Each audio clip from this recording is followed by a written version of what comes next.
Hello, boys and girls. Hello, all. The bounce is 7. Yes, the bounce is 7 today. Wow. What big old as far as like age. I'm not babies anymore. Is that like 7 years? Yeah. Wow. Isn't that insane? I feel like that's not right. Yeah. But like, we started in 2017. Wow, time flies so fast. Yes. Bro, 7 years. That's like a grown like individual. That's a talking child. Yeah. Talking fully. Primary what? Primary 1, I think. Or primary 2. Primary 2. Primary 2. Like, wow, that's amazing. Thank you. You guys have done awesome. Thank you. Anyway, as you can hear, we have a guest. We do. And we're very excited. We I can't are lie. Indeed. I've been waiting for this. She's been on our mood board for years. No, genuinely. No, really? It's so funny because for like 3 or 4 years. Every year. We've been like, every year. We should try and get Sisi Yemmie. We should try and, every year. Yeah. That makes me feel good. So we have Sisi Yemmie with us. Mother in Israel. Culinary mother of oh my Israel. gosh. So for people who don't know, for some reason, do you want to tell them who you are? Oh, myself. My name is Yemmie Odusonya, but people know me as Sisi Yemmie. I create content, author, and a general busybody on social media. But yes, Sisi Yemmie is an OG in the content creation game. Do you know the first time I saw your videos, you were doing your masters, I think. That's when you were still cooking in that kitchen. Yeah. This was before the wedding. Yeah, before everything. Yeah. I promise you, Sisi Yemmie taught me how to cook. Genuinely. I'm actually not joking. Yeah. Like when I was living in London on all my G's, I was like, okay, this is my laptop. Yeah, I remember. Let's go. I remember a hot argument with my mom about being in the kitchen. She said, you never learn. I said, I'll learn online. Hot argument. Because my mom is very short. She's short-tempered when it comes to... Because she doesn't also really enjoy being there. It's hot. So she's like... trying to get everything done. She will not be shouting and I'm very sensitive. I'm not, why are you shouting at me? Is it not... Well, we don't judge. So sometimes she's like, where did you learn? I said, Sisi Yemmie taught me. Directing in the kitchen, so she would sit down there. No, I'm like, that's actually not how you do that. I'm like, okay, will you? That's not how you do it. That's not how you do it. But it's supposed to dice. And I'm like, you keep saying dice. When you mean slice. No, she means dice, but I'm like, if you keep sitting there, how will we all know which dicing you? She's like, no, it's too big. An inch square. I said, madam. I think that's what I would like to evolve to. The mom that's just like... No, she doesn't touch in zero. Just, please, doing rubbish. Yeah. But yeah, you are like pretty... I know people like using the exaggerate stuff. So not everybody's a pioneer. Everybody's there. But genuinely, like content creation, you did a lot of things you were there since very early. Even like now that everybody's doing wedding content. I remember when Sisi Yemmie was getting married. Wow. Bella Naija something. Well, you know the first. She was the first like Bella, that bride, that thing that they do. That event thing. My big Nigerian wedding. Sisi Yemmie was their first I was bride. like, they created that show for me. Because I had to be on it. Yeah, it was fantastic. So you've been doing this for... How long have you been doing this for now? I'm not counting, but it's over 10 years. Oh, wow. That's pretty amazing. So you've gone through many Windows Movie Maker. I'm sure you've seen all the iterations of every content creation. And I'm just always trying to like evolve as everything is evolving, because it's scary how fast things are changing and you want to be on top of everything. Yeah. So it's good to talk about that, because I'm like, I don't even know how people are keeping up. What have you been up to? Well, we always ask what people did during the weekend. What was your weekend like? My weekend was, I actually did a couple of photo shoots. Okay. It was pretty busy because I've just had babies and I felt like during my pregnancy, I was so tired. I couldn't do anything. So now that I feel like I've been restored, I'm just like, let's do everything. All the things I couldn't do. So I had a photo shoot for my upcoming cookbook, and I've been on that cookbook for 3 years. Oh, so I was like, we are not going to mess up again. Give us a sneak peek. What's this? What's different between this and the last one? Yeah. Okay, this is going to be my actual first proper cookbook that can be like a coffee table book. Yeah. Okay. So, and it's like Nigerian recipes and recipes that my family loves, and just classic Nigerian recipes, really. So we've been trying to put that together for a long time. And when I started the project, I was like, I hear people do books in like 3 years. I'm sure I can do it in like 4 months. You do it quickly. You know when you do, when you plan, 6 months are done. Planning in marriage is not... The first one pregnancy entered, I was like, okay, let's hold it off. And then by the time I got up on the horse again, they knocked me 2 times. Like, I was like, wow. So during this one, I was like, see, immediately I get up from that hospital bed, straight. Nobody should distract me, straight to this book. So yeah, that's why I was working on this Congratulations. weekend. Well done. Thank you. We were just playing. No. Yeah, let me know. Like, I would love to say that I did something productive. I even have work on the weekends. I think. So you were chilling, right? You know, sometimes that rest is important. I didn't rest though. No, she was playing. I was playing because one of my friends, Leila, deceived me that we were going to have a weekend out on the town. It was only me that was on the town. Leila was in her bed commenting on activities happening in the town. Yeah, we had fun yesterday as usual. So there's a group of us that hang out together. We try to do it every Sunday. If everybody's around, we try to do it on Sundays. Yesterday was ridiculous. It was honestly just a mess. Ridiculous. I kept thinking, do you know that like if a sensible person comes here, and there was actually a fairly sensible person. Extremely sensible, like, actually. That man is very balanced. And if you see what we assigned to him. So it's just... So he was a friend of... He was a friend of one of the people that is inside. But he's like a serious... He's a serious guy. He's like a non-businessman. Serious person. So he came and when he came, we're talking about like how the groups make money. Okay. And like different wild ideas. We have to like make $5 million. And only one person should go and make it. They share for everybody. For the rest so as he came, we said, look at this is a well put together gentleman.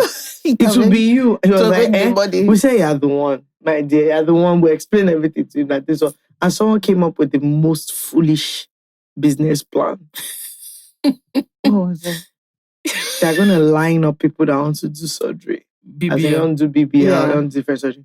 And we'll be loaning them money. Then when they blow based on the ROI of now looking BBL. good, they'll now pay us. They will now pay us back. They'll now pay us back. And I was like, if it's me, I will too run. Which ROI are you? I'll just tell you that there's no one. For people who there has to be return. People who listen to the podcast, it was Soji's idea. Yeah, let me not lie to you. It's very much a business idea. I can see how much I can even imagine it. Everyone now. was like, I now say, what's up, man? They say, and they can do all these packs. I said, what happens if they don't pay? We'll deflate everything.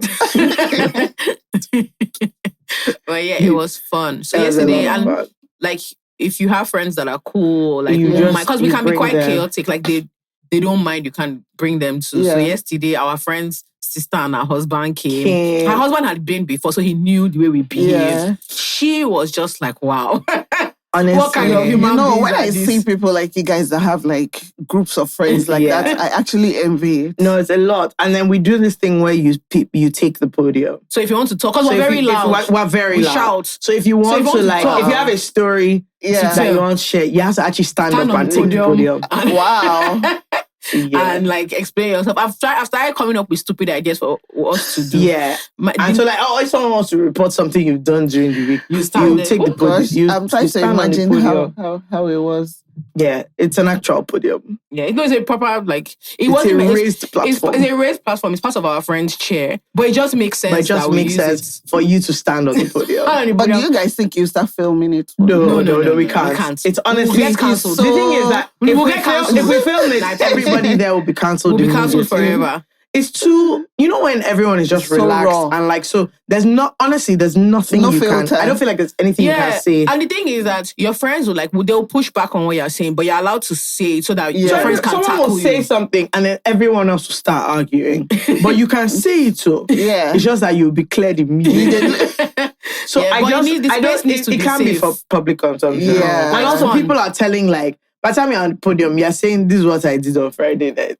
So you can't, it's not, it's a safe space. Or we might ask, what that guy you are seeing, now start explaining what happened. We can't now be filming that you say is a foolish idiot. I get what you mean. Do you know what I mean? So it's really nice. It's like one of the like so much it's fun. one of the highlights of my week. It's a closed environment. I remember we were leaving and then I saw my phone. My brother was like, every time you had this nonsense Sunday thing, don't answer your messages. I said, who wants to talk to you? Okay, I'm with my friends. What are you asking me? Asking me something about bread. I said, bread? Yeah, it was. Guy. So honestly, it's the best, because it's such a calm down. Because you know when you're going to a gathering and there's nothing being required of you. Yeah. Like I don't have to have any. You know when you just feel like, oh, you're supposed to contribute positive. I don't have to contribute positive. Nothing. I don't have to do anything. Just enjoy the moments. Wow. Deeply chaotic. And the thing is, everyone is now, and I don't know how it happens, but even everyone, I feel like you know who you can bring because we're allowed an opinionated bunch. Yeah. So anyone thinks actually they can come. It's also, so it's just a melting pot of just deeply chaotic people. Yeah. I love it. Yeah, and it's just, you'd go to work on Monday feeling, because Lagos can be really sad sometimes. Like it's just waking up thinking about, I have to face the week. But do you get Monday blues? No, not anymore. Because actually, I know I'm coming here on Monday morning. Yeah. So I feel better. I genuinely do. Before, wow. It was serious. And also, this thing also goes on. I got home at like 1:30. So it's not as if you're going to get like a great night's sleep. Because like you'll be doing cho since like 6 p.m. till 1:30 and some of us are in a morning. group chat. Do you know some of us to go home and sleep? You now go home and enter the group chat again. Can you imagine? People that have gone, I won't say that. People that have gone home in the group chat and are asking, guys, what happened? When I left, what happened? And I'm like, okay, why did you go home if you're awake? If you wanted to. Because you know people that are forming, Monday morning, let me go home, prepare for the week, win the week. This was still awake when we left. When we got home, he was asking, okay, what happened? I said, I thought you were winning.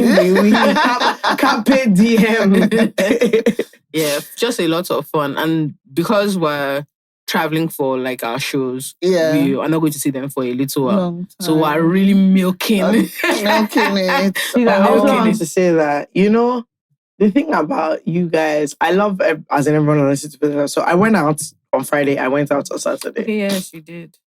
And obviously, every time we're out, we've already said it to, I said what I said, people, please say hi. There's nothing happening here. There's nothing happening. There's nothing we're doing like that. There's nothing I'm ever doing that is so serious. That you can't say hi. Just say hi. But the thing about it is that a lot of our friends, again, they don't race us. At all. So obviously, when they see this activity happening, wow, it's a high time for them. No, they make so much fun. They are laughing their bloody heads off. Yeah, so anytime somebody comes and says, oh, hi, I'm Jolla, hi, just like, our friends are just like, you. When I went out, one girl came, I wanted to tell her, just pull me to the side. You see these people I'm standing next to? Especially when they're now excited. I said, don't say it. They're like, oh my God, I can't believe it. I was like, you can't believe that. Believe it all. Oh my, so the nicest girl, I was supposed to give out like 3 shoutouts to I forgot. There's a guy that came up to me and said I should give a shout out to him. Actually, his name is Dami Onamdi. Dami Onamdi. Sure. One of the two. Because I said one name and then my friend was like, that's not what he said. And so we settled. You come up with the idea that it's that and there was one girl called Rolake who honestly looked so cool. So we saw her and we were like, wow, she looks amazing. And then she came up and she was like, I said, oh, I made it myself. I said, my sister. Imagine me wearing clothes that I made myself. I bloody love that. Anyway, it was lovely. And then there was another day that a girl came. She was like, oh, so my friend was showing me, again, a friend that I actually have, was showing me like his cousin came to say hi. And he was just looking at her that, we went to school together. Yeah. He was like, why are you shouting? What's happening here? Oh my God, hi. He now came and showed me a screenshot like in their family group chat where she was saying to her other cousin, oh my God, she better because she's so pretty. And he was like, Do you ever get used to it? No, the attention. Never. So one other girl came and said, oh, she wants a hug. My friend, I said, why? She said it out loud. Okay, why? And the girl was not like, no, go ahead. She was just looking at what sorts of thing is this? It can be jarring. Yeah, it can but it's be. very nice. It's a very honestly, I really enjoy it. It's just my friends, wow. They really make fun a lot. They really deeply enjoy the roasting. Do you remember the first time you realized like people, because you know when you first start something, is your friends and family. Yeah, friends and family. When was the first time like someone you didn't know? Do you remember was like, I watch your... Oh, thank you. I watch... Because in your own... The thing is, you have such high utility. Because you're teaching people. Also because it's like food cooking. So it's actually... their houses. You're literally with... Yeah, like practicing with you. Yeah. I can't remember the first time though. I get lots of emails. But I can remember my last week's experience. Yeah. Okay. I went to Ikmori markets. Yeah. Because I've also not been there in a while. Yeah. So I was like, I want to go back. So I went there to go and pick a few items. And I was entering each, will I say roll or roll? Mm-hmm. And women were shouting, Sisi Yemmie, I beg you. I was like, you people are watching YouTube, but you people are on Instagram. Yes. What are people doing? The catfish woman I went to buy catfish from. She was like, I know you. I said, you know me? I said, I buy catfish from you. You know me? She was like, no, I see you on Instagram yesterday. I said, me. I said, me. She said, I see you when you hold your husband's hand. I said, hey, Jesus. Yeah, it must be so surreal for somebody like you. That's crazy. I just felt like those people were not watching. Do you know what happened to me that I found so weird? There's this guy that DMs me on Instagram from time to time. He's like, guy. And he talks to me like he knows me. So he was, guy, you're not going to believe what happened. And he shows me how he's in a bar somewhere. Like, I can't even explain whether it was like, it was in the lungu. It was like he's in the bar because he went to look for his mechanic. And he's waiting for his mechanic to finish. And there's a guy in the bar on his phone watching. I said what I said. Wow. That's crazy. He said, look, he can't explain how whether the guy is just sitting down in a corner. So he said, where you know this baby? He said, I like them that. I'm not even, some of the things when they talk, I'm not even that. Yeah, but you just like them, right? Now then they two make brain. I was cracking. The other day, he was like genuine, even him. He was, because he said he heard my voice. What would you like? Only for him to turn around and see one guy. Yeah. Literally, but you know, boy that they just keep maybe in charge of the bar. Yeah. The guy just sat down in one corner. It's like, no, they watch him, he go save data. They watch. I couldn't believe it. Yeah. And my brother went to renew his passport. Yes. Only for the lady with his passport to say, come. And JFK's brother. Please do video. Oh. Yeah, send to. And she made his way very smooth. Got his passport. And that's the type I like. His passport came out briefly. I said, you see. That happened to me in passport office. I went there and I was sitting down. You know, like there's a room that they take you to capture. Yeah. One woman, she walked past and she came again. She said, I don't want my superiors to see me. I'm part of the band, don't worry, we'll sort you out. And I was like, oh, mister, somebody's helping me. I was like, he's trying to like make sure that I'm not like flustered. Yeah. Like, don't worry. She said it's us that know what's happening. I like when you can use your social my brother is complaining when people say that he's ZFK's brother. I said, okay, you didn't complain now. No, because when we were younger, nonsense. She was his sister. I was his sister. So he's a popular Jew. When we were younger, I was Ekune's sister. Now all of a sudden, you're taking over. That's like my dad. And I said he'll go for serious, as in he'll enter serious institutions like bank. They're talking serious money. Somebody just come. That and say, my God. My mom's honest. Okay, I don't know why it's always happening. People are always paying for things for my mom based on. But I'm like, okay, what of me? What of you directly? Mommy had to have her in here.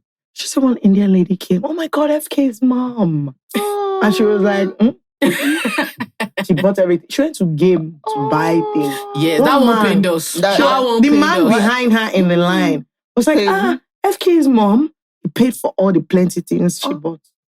She came back. I said, I don't understand. I know, you're not reaping it directly. That day, I was very upset because she bought all those bins. Those pedal bins, very expensive. I didn't notice that. Okay, you will know now. That man paid for that thing. I said, what of me? Our pedal bin just broke. Normally, in another economy, my mom would have replaced it. Mom said, your people's leg is too heavy. I said, your people's leg is too heavy. Send that thing. I said, mommy, please. Now the pedal bill in my bathroom broke. I said you'll be a normal being now, my dear. See, normal. You will be a normal being. We will not use pedal. Remove this thing, put nylon. I'm happy I'm not the only one experiencing that. Yeah. What do you mean you're breaking then? Someone was saying, oh, we should call the person to fix it. I said, my kid broke mine, and I was just like, as you've broken like this today, is good. just You'll be using hands. Don't worry. To raise I'm telling you. And wash your hands after. That is it. That's how we used to do it. I will put hand sanitizer. Don't worry, everybody is okay. Maybe you don't want to walk. It's fine. Pedal bill of 100K. I remember the first time I used money from my salary to buy like a household item. It was the same at Boring Market. And it didn't pinch me at all. It was like a random thing. It was a small pedal bin. And I remember even being surprised. It was like 6K.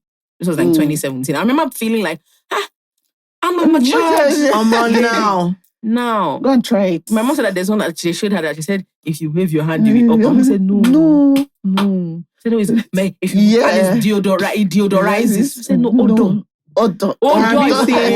Smell. My auntie has the one where like it closes the bin bag. Okay, so you don't have to touch it. Yeah, so you can. There's a button that like when it's full. Yeah, it closes. No, it doesn't close. It's normal. The normal the one that comes down by itself. But then it has a button where it like something comes and just closes the bin bag. That is so cool. You don't touch it. Because I don't like touching I saw it. I said, now, next thing you know, our children every 2 minutes, they were closing the bin bag. Of course. I said to my auntie, I say, you see why we can't, look at what is happening. These people have used like 10 bags now that they've closed. Except before 2 weeks, this thing is going to spoil. Of course. This thing will spoil. Of course. And you use all your money to buy it. Yes. Okay, what happened to closing the bin bag? When you have kids, just close it. Because that would be their toy for... They were pressing till it spoils. Nobody will rest. With absolute vim. I said, anyway, we'll all end up in the same place. You will still close that. You will still close that thing with your hand at the end of the day. Yeah. So we don't deserve... It's like they bought Roomba. I said Roomba.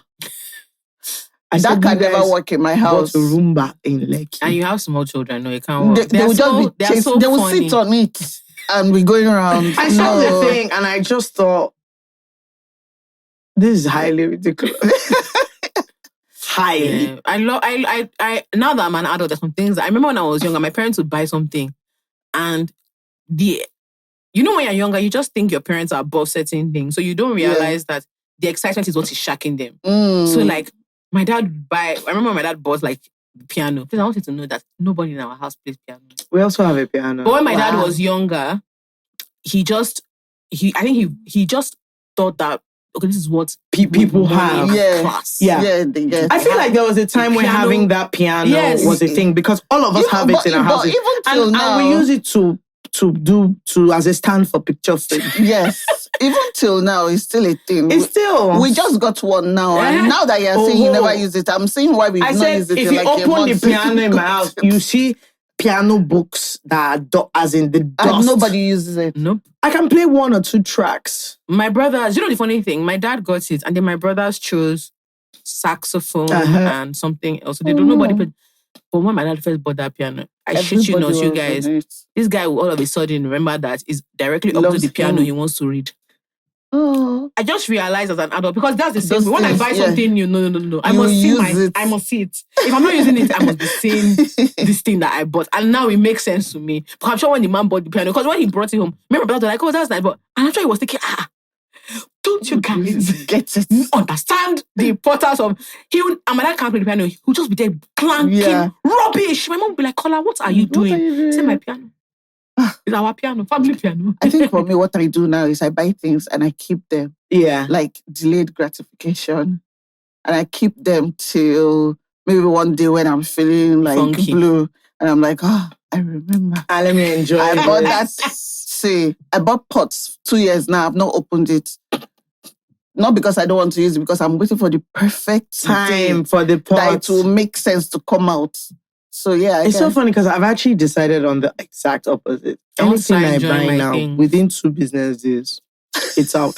I can't remember. I'm trying to think of who it is that I have a friend who buys things and wants to use them to make sure that joy is fresh. Yeah.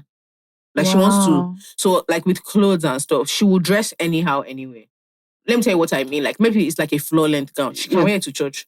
I'm like, what are you doing? She said it's a very nice dress. That I guarantee you, they will compliment me in that place. I said because the thing is, she realized when she saves things for special occasions, the special occasion doesn't come. It doesn't really come. And then now you don't have it. So now I'm just like, okay, so I'm like, if I promise you, if I buy something today, it's not up to 2 days. I've won it. I want to start doing that. Next week, I'll still wait again. I'll start doing that. My one is, I started wearing my clothes when, I was saving clothes. Then I wanted to wear it, did not pass. I said, Exactly. See, when I wore this thing, it was my my wardrobe is full of clothes that I thought I was going to wear before I even had the second child. And then they're still there. But now you're just using it as motivation. Yesterday I was trying on outfits. And they were moving. And they were sizing me, but they did not size me before. So I've lost more weight now than when I had the other kids. And I was just like, if you want to lose weight, you can have it again. No, let's just let's end it here. Let's close the chapter. All right, boys and girls, this fantastic episode of I Said What I Said is brought to you by AfriChange. AfriChange is the easiest way to send money across Africa and internationally everywhere. There are very low fees, no processing time, if any, very tiny, and you get loyalty points the more you use. Yes. If you are in Nigeria, you can pay your bills in Canada. Mm-hmm. You can send money to Canada. Exactly. You can also pay your school fees in Canada directly from Nigeria in Naira. If you are in Canada, you can send money to many, many countries all over the world. All right, guys. So get to supporting people who support us. Enjoy AfriChange and enjoy the rest of the episode. That is africhange.com. Okay, so we have some dilemmas. So people write in and then we try and help them. You can be serious because they're seriously. Yeah. We're not just serious. No, you can't get to where you are without being serious. No, you're a focused You're also a first individual. Daughter. You're a fellow first daughter. So first child, first daughter. It's can't not be easy. Okay, so this is from somebody called Angry Firstborn Daughter, who says, "Hi, Jolla and FK and any guest if you do. I'm thankful for your podcast that keeps me sane in difficult times. Now to my problem. I don't even know if this is a dilemma, but lately I've been really jealous of the relationship my boyfriend and his mom have. No, don't get me wrong. I'm not hateful. It's really amazing, but I'm jealous because I don't have that. My parents got divorced when I was 8, and I didn't see my mother till I was 19. So I basically grew up without a mom, which was really hard for me. We, however, reconnected 3 or 4 years ago, and she's a really amazing person, but it feels like she's a distant relative who I just got to know and not my mother. I think we've tried to be each other's friends, but it just hasn't been there. It's not as thrilling and perfect like I always imagined it would be for a lot of my childhood if I eventually met her. The closeness isn't there, and our relationship still feels very strange. Sometimes we talk once in 2 weeks because she's just extremely busy. I love her regardless, but I wish we were closer so I could tell her about all the stuff happening with me, like my boyfriend does with his mother. I stop myself whenever I start to feel jealous of their closeness, but it doesn't change the fact that I get very, very hurt. I don't want to become a hateful person and ruin a beautiful relationship because of my own experience, but I don't know how to talk about this thing without feeling very, very crazy.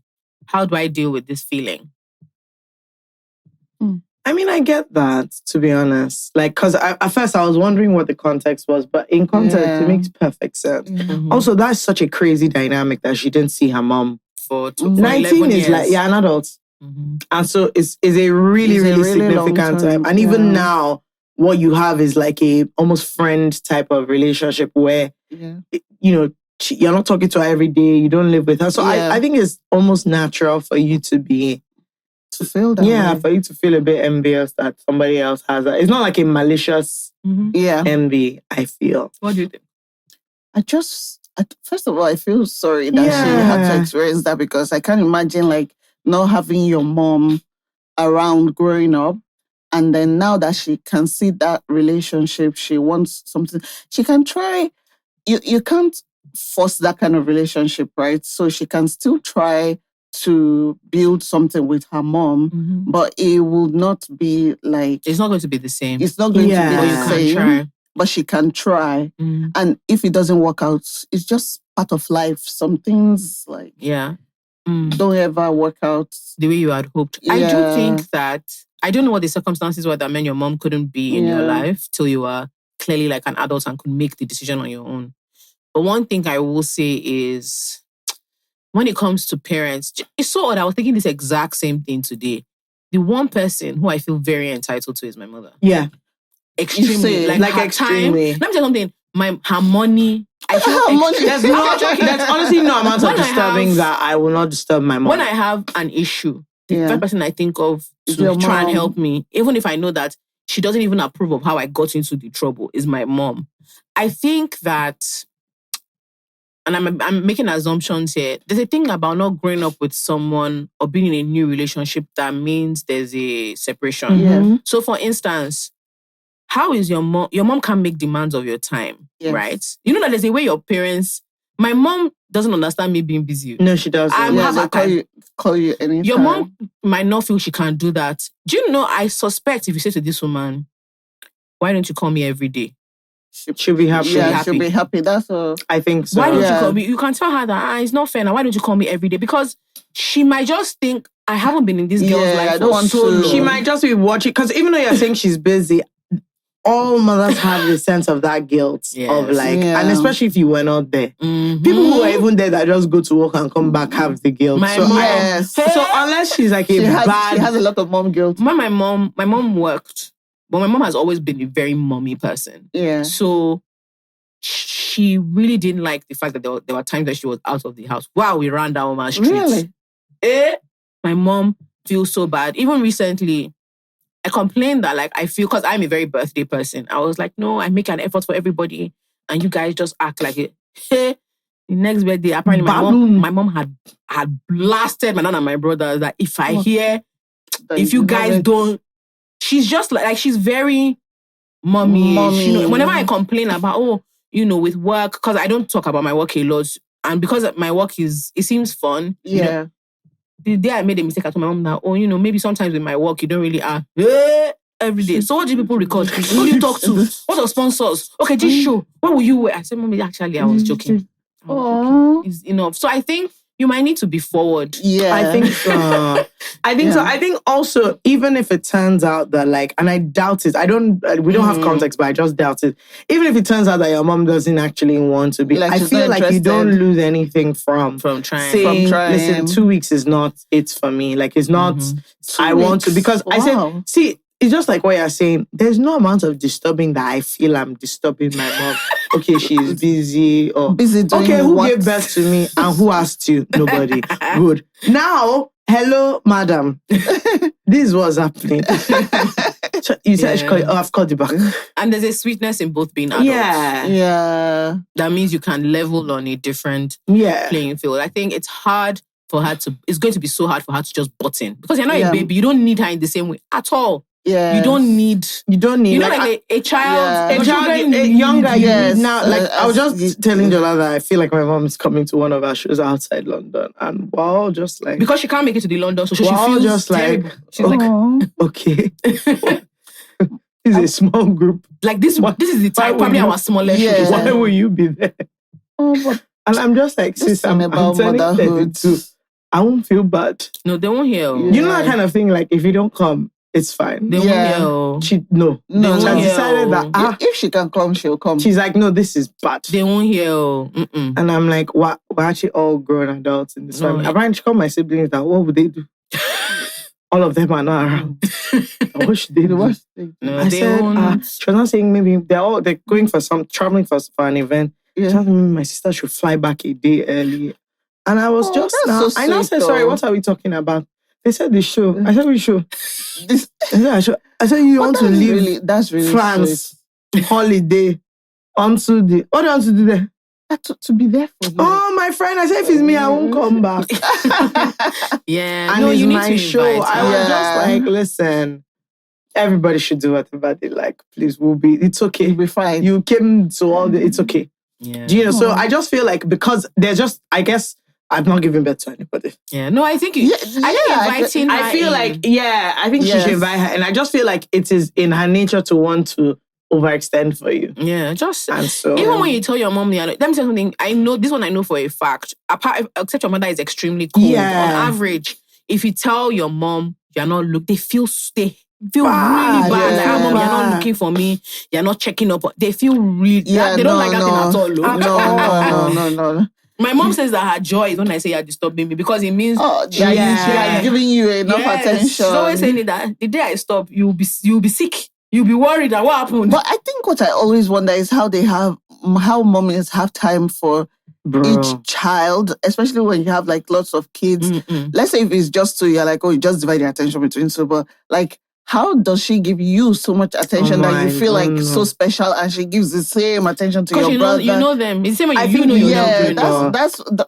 That I'm trying to learn balance it now, because the person I thought was my last born has now been promoted to middle child. So that's like big promotion. So she's like in the middle.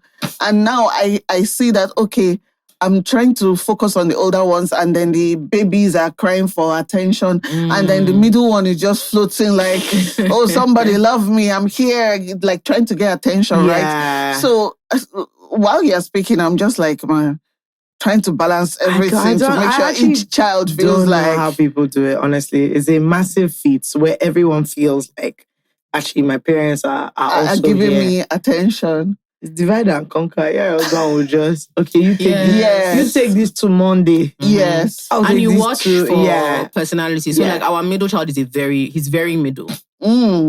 He's so independent. Like even when we were in primary school, secondary school, I remember that my brother would... He would not ask for help with even projects, right? Yeah. He would figure it out first and then come out to my parents, this is what I need. Right? Last born, we are doing the project for him. No. That one will just come and say, so tomorrow morning, we're supposed to do volcano. I'll be like, Jerry, it's 8 o'clock. That's what I'm telling you. So you and mommy. I'm not joking. Really? Yes, he knows that nothing happened to him because he's the last. The middle was, and then I was very micromanaged because I was the first. Yes. So the different children need different things. Yes. And the older they get, the more my parents now have a very good sense of this one actually doesn't want me involved in this. This one wants this. So I think it takes that knowledge. But her mom can know. Yeah, that's true, because her mom wasn't there. Because they don't have this relationship. But invite her in. Me, I don't think you're going to go wrong. Lovely. With that. Okay. Do you have one? I've lost the thing that I was looking at. I have another one. Yeah, go ahead. It's a bit long. This person calls themselves the jumpsuit FK war for Dima's wedding. Says, hello, lovely ladies. I hope you all are having an amazing time. Shout out to the guest, if any. So here's my dilemma. I was discussing with my friend and we drifted to the issue of dating a younger guy. She asked my opinion and I told her it was a big no for me. And an even bigger no if the age gap is wide. She was like, age is just a number. But I really refused and shared stories of people I know who had bad experiences with younger guys. In my exact words, I said, I know there may be a few genuine guys. However, it's quite risky dating a guy way younger and on a way lower pedestal than you when it comes to finances. The only way I would date a younger guy if he's maybe a few years younger than me and very mature. I know I sound harsh, but it's my preference, especially with the shege a younger man had put me through years and years ago. During the conversation, she actually tried to make me change my mind. But then I said, whoa, anyone that dates a younger man should see whatever they see. Look, I know men of all ages can be mad, but the younger they are, the more dangerous they tend to be. I noticed my friend was acting a bit weird after the discussion, but I didn't take it to heart because I thought it was just harsh words between friends and carried on with my life. Call me extremely shocked when I found out that her boyfriend is 8 years younger than her. She had previously told me she was dating someone. She was just trying to announce to you. But didn't give me much information. I said something along the lines of, I'm not comfortable saying anything now, but I'll tell you in due time. This is someone with whom we've never hid anything from each other. But I let her be and continued with my life. Now, she's having issues with this young man. She says he acts quite childish and always asks her for money. He also has his mate, a younger girl that he's very close to and interacts with all the time. He's always calling said babe, sends her money and talks about her all the time. My friend is clearly hot and bothered and is eating her up. And I know this because she was having an argument with him on the phone while I was in the next room. She's down, and I keep asking her what was wrong, but she keeps lying that it's work stress. P.S. She's been dating him for a few months now, but I only found out about the age stuff a few days ago as I wrote this. I feel she's a bit ashamed because of our conversation earlier and feels like I'll mock her. I honestly won't, but I don't know if I should tell her I know what's going on. Another thing is that she's under a lot of pressure from family to get married, so I think she's not willing to break up with him. What do I do? Sisi Yemmie, what do you think? What does she do? She should leave them alone. But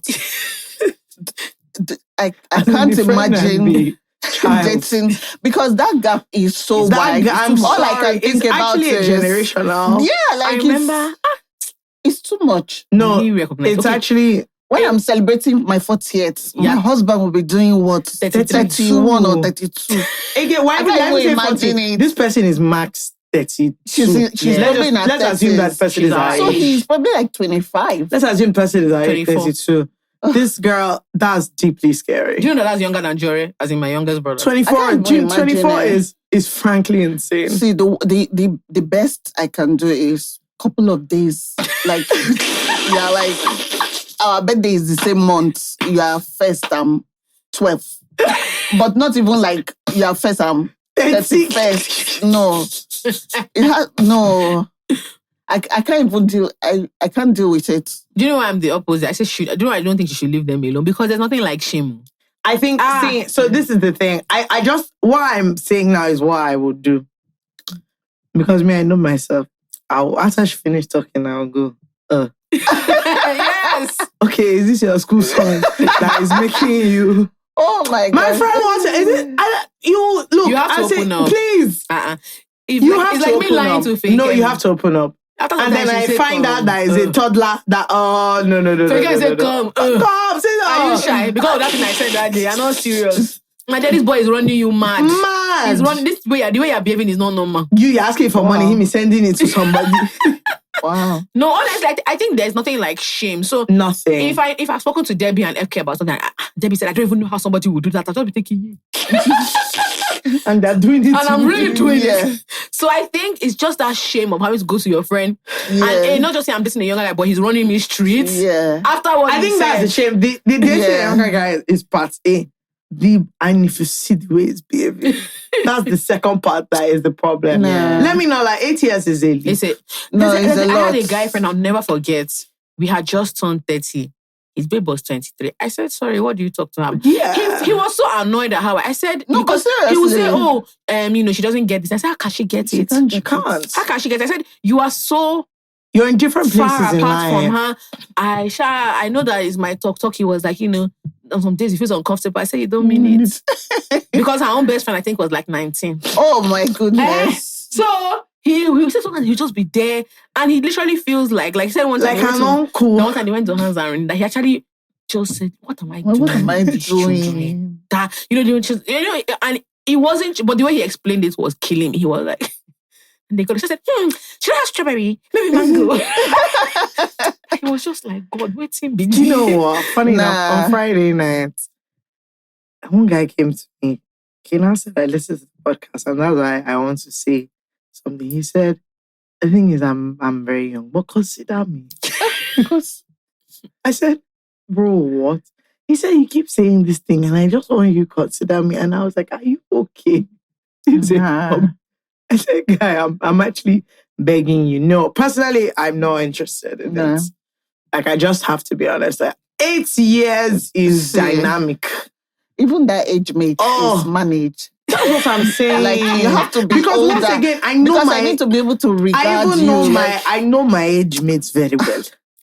So I don't know. It's just no. No, I do think that even if you are open-minded, once you get to the point that you are being mistreated, surely that thing will come out. Surely, like, you just have to. But there's a way shame will lock you into.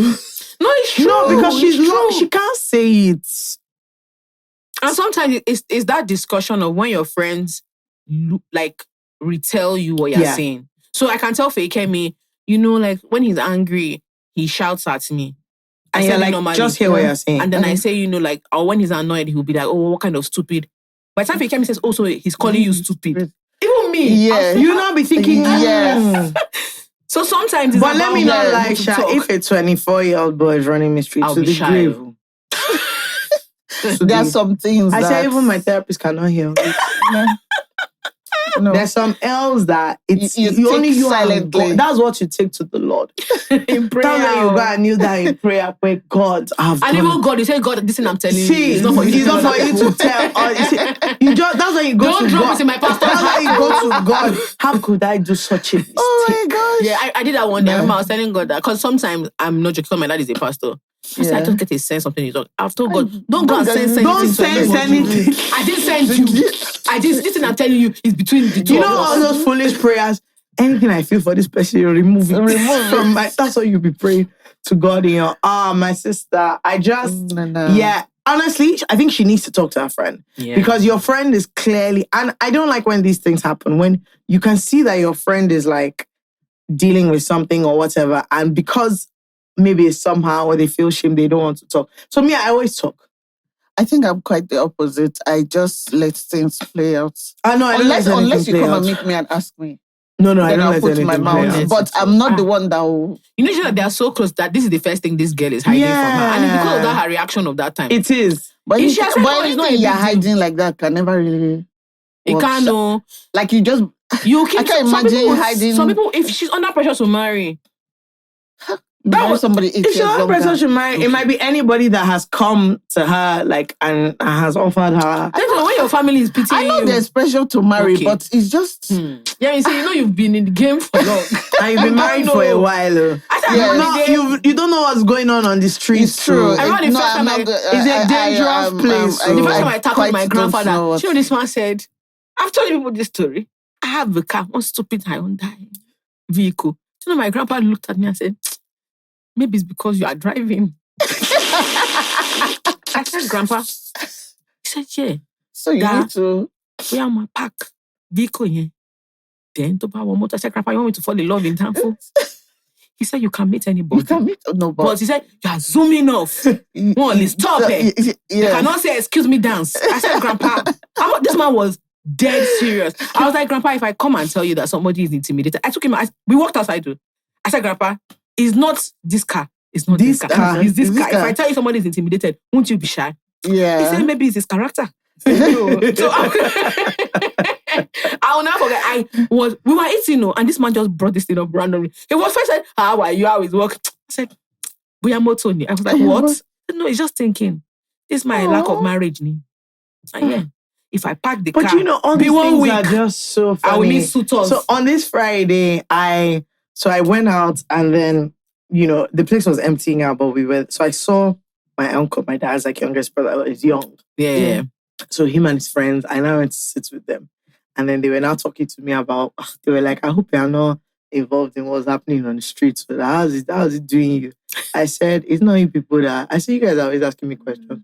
Yeah, bring somebody. Introduce. They're like, so we don't know anybody that has sense. Next thing, they now start saying, but I pity you guys, Shoutouts. See someone like you now. And they'll be feeling tension. By the time they just check one or two things, I was like, what are you guys saying? Oh, you need a strong man, this one. I said, what are you guys saying? What are you saying? No, but truthfully. Truthfully. You need somebody that is saying to me that, okay, emotionally came out today now. You don't even look as if you're waiting for anybody. I said, how would I look as if I'm waiting for somebody? How does someone look as if they're waiting? It's like there's a way that they look that you know that they're waiting for somebody to approach them. You don't have that look. And I was like, are you guys crazy? You look like you can handle yourself. Okay, before, have you seen what's happening in the economy? I have one, please. And I like the name of, because, you know, sometimes I feel like women, we are always doing ourselves.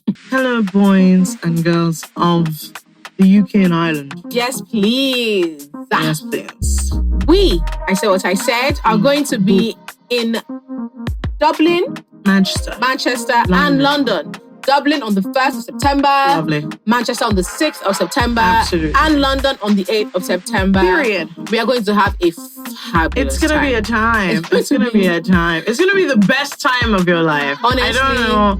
Like, honestly, if you've ever been to one of our shows, or even if you haven't been, it's going to be better than all the other shows. Yep. Like, better than anything you've ever been to. That's just the MC fact. lit, DJ lit, games lit, Everything lit. Dilemmas lit, We'll the be looking discussion sweet. lit, looking good. Come with your friends. Babes day, guys day. Everybody is just good Just looking on form. and great vibe. Yeah. It's going to be a lovely I'm time. going to have a fantastic so time. please get I'll your tell you. tickets. Don't sleep on it.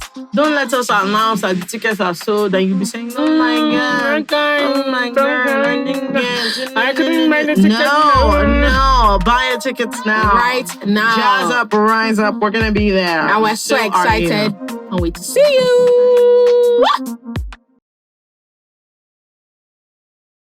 The easily accessible boyfriend says, hey, Jola and FK, I never thought I'd find myself here, but here we are. My girlfriend and I are big fans of the show, and over the weekend, we got into a little tiff that I'd appreciate your perspective on. I moved out of the country last year. A younger female aburo of mine reached out to me because she wanted to get into Mako for her birthday. I got her on the guest list, and I didn't think much of it. In conversation, I recently brought it up to my girlfriend. She got really mad at me, saying she didn't want an easily accessible boyfriend. She said that when she was in the streets, she only asked men that she didn't rate or respect their relationships to get her access to places. I tried to explain that there was absolutely nothing between us, and I thought I was just doing somebody a harmless favor. She made it clear now that I can't honor any such request going forward. Am I tripping or is she tripping? She's tripping. She has fallen down. That's so silly. Which one is easily like, what? That's what I'm saying. Do you know that this person, there's nothing happening in their relationship? Yeah. So she's just like, she's you know looking what? for drama. No, but then I don't like easily accessible. I know, do you know that I've heard this thing before? No, so a friend of mine... This example, does that make him easily accessible? No, the example is not good. Example is not good. But easily accessible is not good. Yeah. I understand what you mean, because there's a friend of mine that said, I forget, there was a guy that liked her. And I said, she said he opens his seat with everybody, I beg. I said, I don't understand. I thought she's a friendly guy. She said, no, he's not friendly. He's open. He's open. Yeah. She was not getting angry at me. I said, no. I'm just asking. She said, no, he's open to any and everybody that wants to help. He says, I'm selfless. Who asked you? And that's how they enter people. When you are just open like that. Mm-hmm. I don't know. I feel like, maybe it's because this example, I just feel like it's nothing. Honestly, it's less than nothing. Yeah. But if someone has an agenda, but you can see how it can be. I mean, you can see how, like, don't be accessible. Even me, I'm not easily accessible. Why are you easily accessible? Why are they asking you? Or what the people? I don't know. I think it's an insecurity of hers that you either need to discuss. I just feel like, honestly, I just feel if you're easily accessible, people will not respect you. To me, it's a respectability. But the thing is, I feel like in this instance, she's putting more than what there is on the matter. If I want to go and play tennis at Ikoi Club, and I know that you're a member, I will call you. I need to be I'm going to call you. No, me. If you know my husband is... No, but the girl is not her friend. Yeah, it's the guy that is her friend. It's his own friend. If one of my friends, if the only way I can get into Ikoi Club, I want to buy suya. Mm-hmm. The only way I can get to Ikoi Club is a man that I know. Please, how far? Can you get me into Ikoi Club? Finish. That you knew when? Before her? Before her. No, not through her. So anybody now is different. So the thing is, if I meet your partner through I'll ask you now. I don't talk to them. I don't talk to them. Okay, so now you can say context. If I met your husband through you, I'm not going to message him. I'm not going to message him for anything. But you know there are some people that will message your husband. No, please. I'm not into that. That's easily accessible. Like my friends' boyfriends now, if I've met them through anything we want to discuss, it's all of us that are discussing it together. But if he was my friend already, let me know I'm messaging him. No, if he was your friend already. Yeah, if he was my friend already, if he's the one I know. Yeah. Then he's the one that I am. Insecurity is crazy. Insecurity will drive you mad, though, because honestly, this thing is a small thing. And let me know, like, this thing is a small thing. It's a very, very small thing. Yeah, because what she's saying is easily accessible. It's a small thing. And it's not as if every week he's taking. Let me tell you what easily accessible is. Easily accessible. I have. That's why I'm saying that this man that she has is from what they are saying they're fighting about. It's not a big deal. Yeah, but she's the one making it a big deal. I think she's trying to. I think she's I think she's also trying to you know, like when you're trying to say something without saying it. So you want to let him know that if I can get this upset about this one. No, if I can get this upset about this one. Don't do any of that. Using your brain. Don't try. Don't try anything.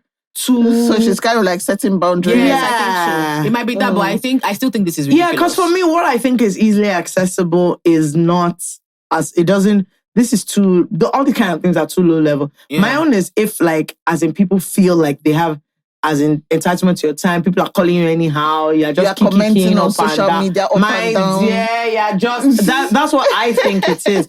But that's what I imagine it is. Yeah, but if it's just people are calling you like once, I don't think it's a big deal. One of our friends, because you're the one that has. They call me all the time for things. I just remember one of our friends saying that.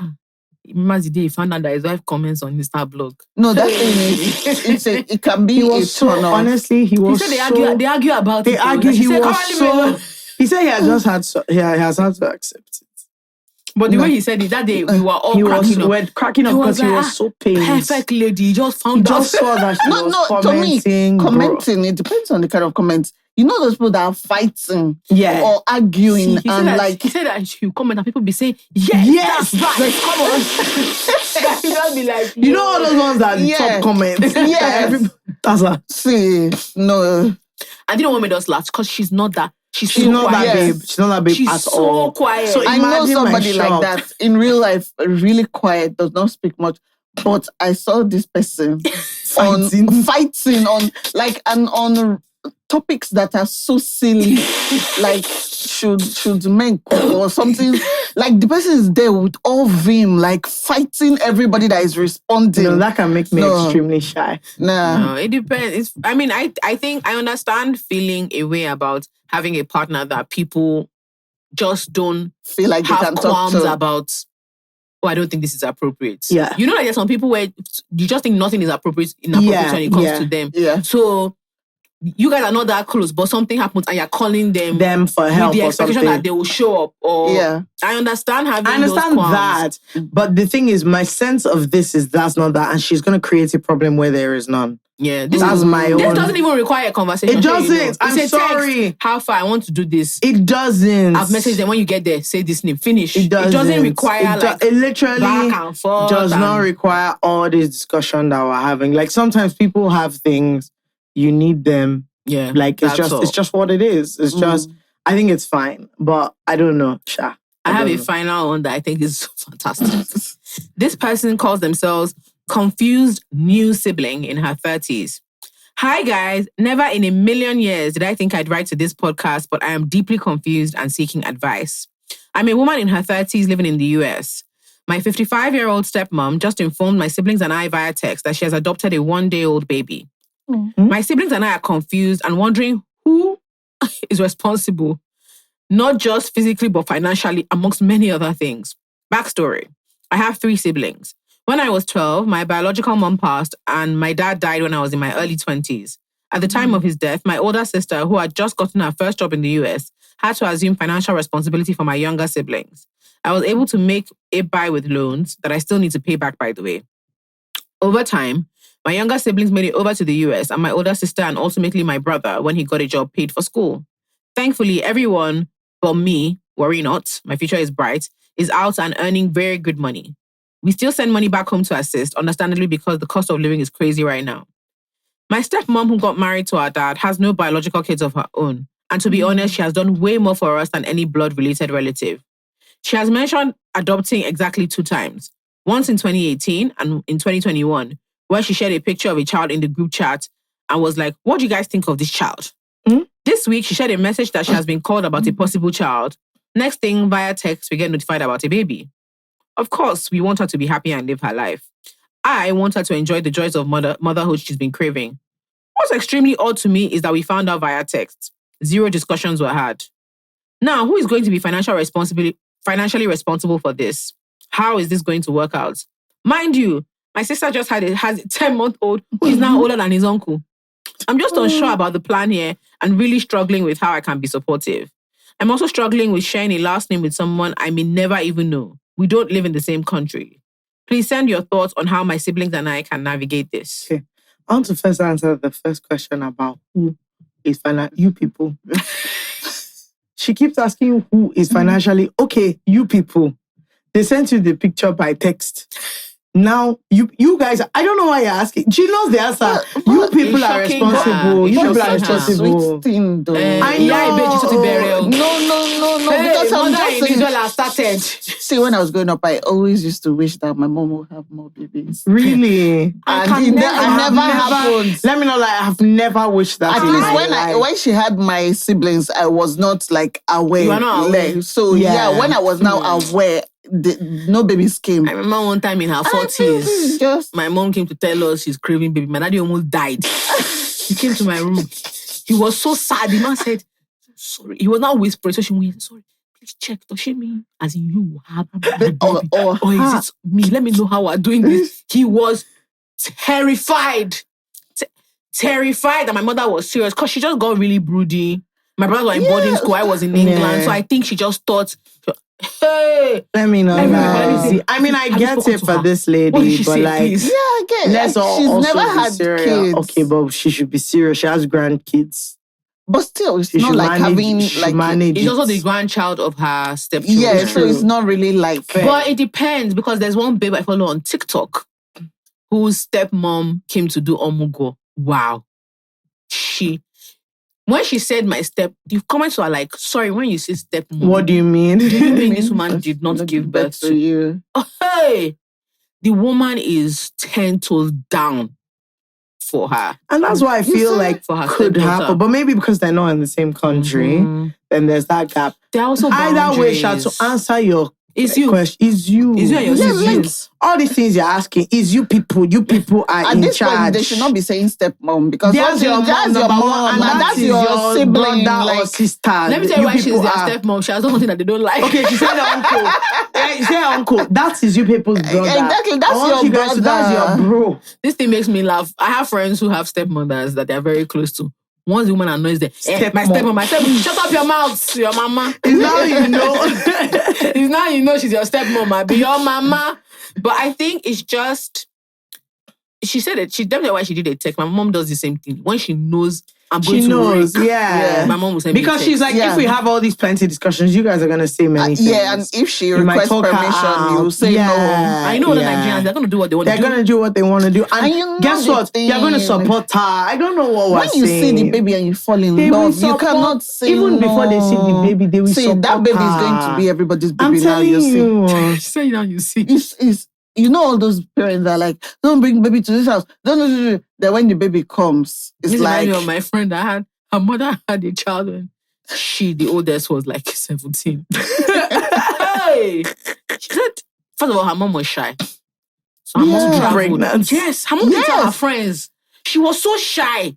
Her mom didn't tell her friends. She just traveled. So a lot of people think it's her child. Yeah. That her mom, everybody was just covering up for her. She said her mother is so shy to tell people that. Don't you think it's funny? Of course, it's funny. There's a time in funny. A woman's life where it's kind of like too early. You can't tell people. Yeah. Like, and then it's too young. Late. And then it's too late.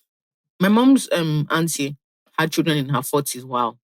See. And like inside the 40s, like 46. Like she was inside. See, it almost enveloped me.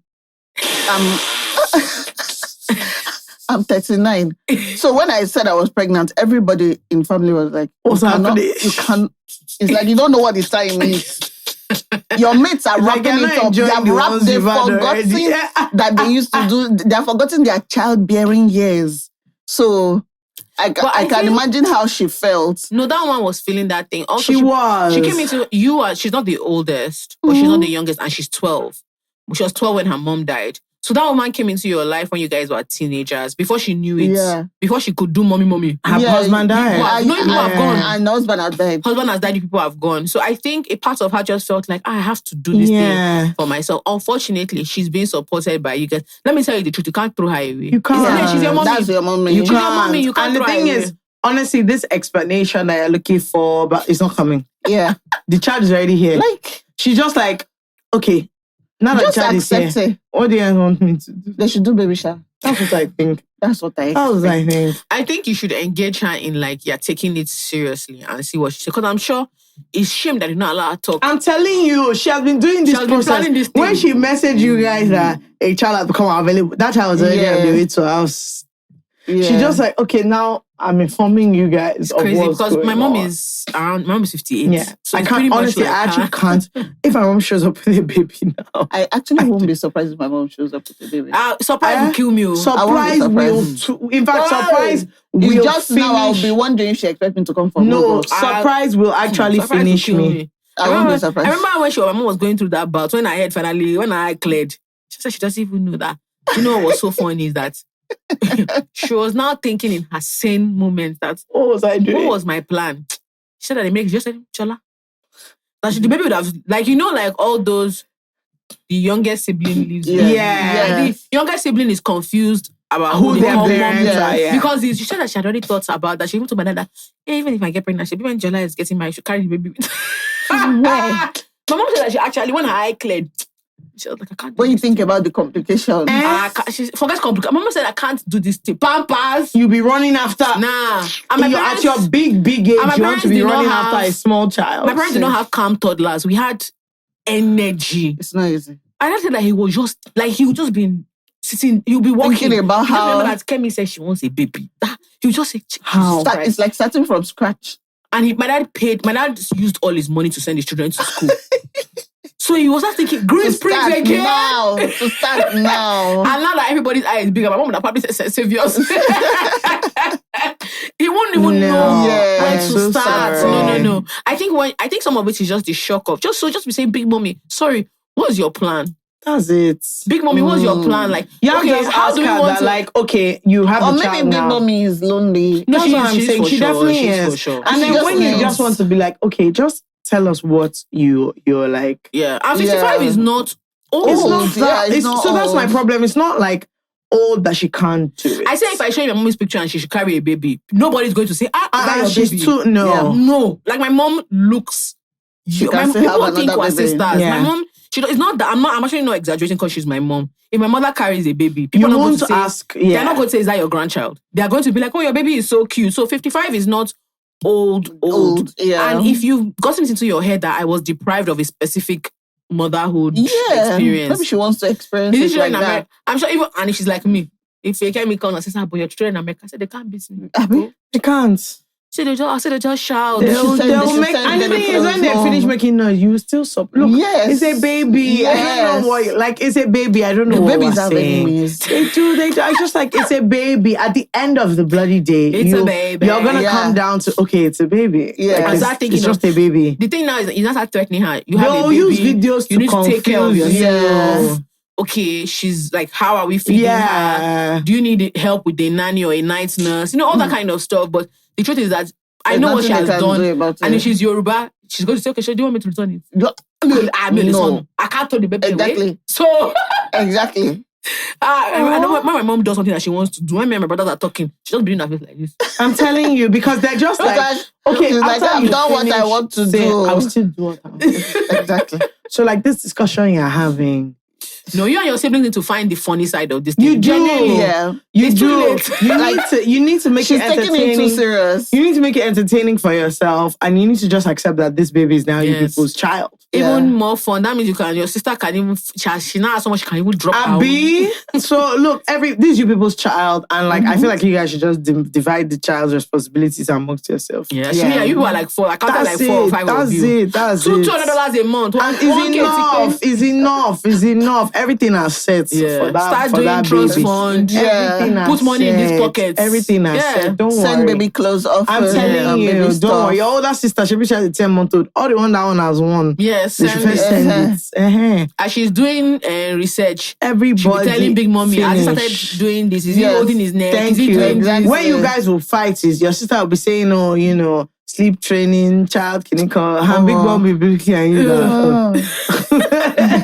Yeah, it's just weird, but everybody's like an adult. It's fine. It's fine. Don't overthink it to the point where you get flustered, because there's actually not much you can do. Genuinely, like it's shocking, but honestly, there's nothing. There's not much. And then thinking about the fact that she's never had her own kids. Yeah, like this is something she wants to experience. You can't relate to that side of her. Whose aunt just had a baby. She's in her late 50s. Oh wow. Yes, and so when I asked him, I was like, she said the woman is bouncing off the walls in happiness. Wow. Like the joy is Because his own was like, what's you define that this? Then he saw her and he was like, do you know what? She's fair enough. So like, if you're happy. Like, if this is what you want to do, that she was literally like the joy. Yeah. She was bouncing up. So he was, this, our generation now, too much English is irresponsible. Yes. When you're 17, the baby is 12. Yeah? It doesn't matter. No, man, it no concern her. No, She's happy. Someone was saying, they want to have children young, so that when they're 20, they can be running after them. And my friend just said, okay, Joanna, is your daddy, is your father running after you? My friend get out. Like, your father running after you. What are you saying? You're just like, you've watched all these movies. What are you saying? Do you know, in actual fact, by the time your child is like 8, they don't send you anymore. That's what he was like. Realistically, who is running after you as Joanna? Who ran after you? Nobody. Yeah, I think it's hard, but good luck, Sha, to the family. All the best, honestly. Yeah. When the Lord turned around the captivity of Zion, they were like those who laughed.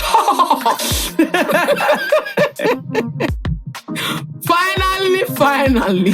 You know what this is? It's the last time. So they just said, let's just give them one. This is Ojojo. Finally. Oh, finally. Team Jolla. The race is not to the swift, also known as Fake and Co. We want more money than you, mind you. Fake me, your spirit of comparison can kill.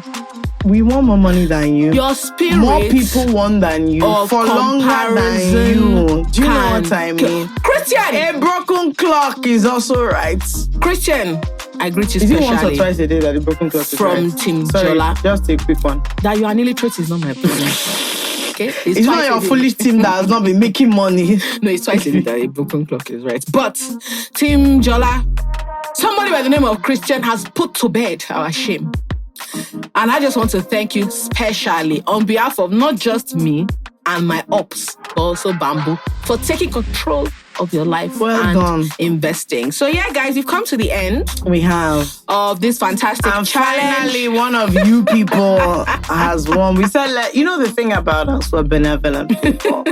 We were like, here's the thing. We don't mind. You know, when you have it like that, you don't always have to be making it. See now, small winning. See how they shout. This girl is holding out. I have to celebrate because they're not used to it. Also now, normal. Do you know what this is giving? Have you ever seen when the children's choir sing, the pastor says, celebrate? Because they've done nonsense since morning. But clap for them. Yeah, but I'm so happy. Well done, Christian. Well done, Christian. And well done, everybody. Even though the challenge is now off, you can still invest. Continue to invest, make your money. Yeah, you can buy Nigerian stocks, US stocks, invest in treasury bills. Like, you have options. And don't be ashamed of starting with small, tiny whatever amounts. You have is enough. It'll build up over time. Compound interest. So guys, if you are looking for a low-risk investment you can trust, please have no fears in trying treasury bills, which you can get on Bamboo, Nigerian treasury bills to be specific. So for as low as 10,000 Naira, you can get 18% returns, which is a great idea for those of you who are thinking that, I'm not yet sure of how to put my money or where to put my money.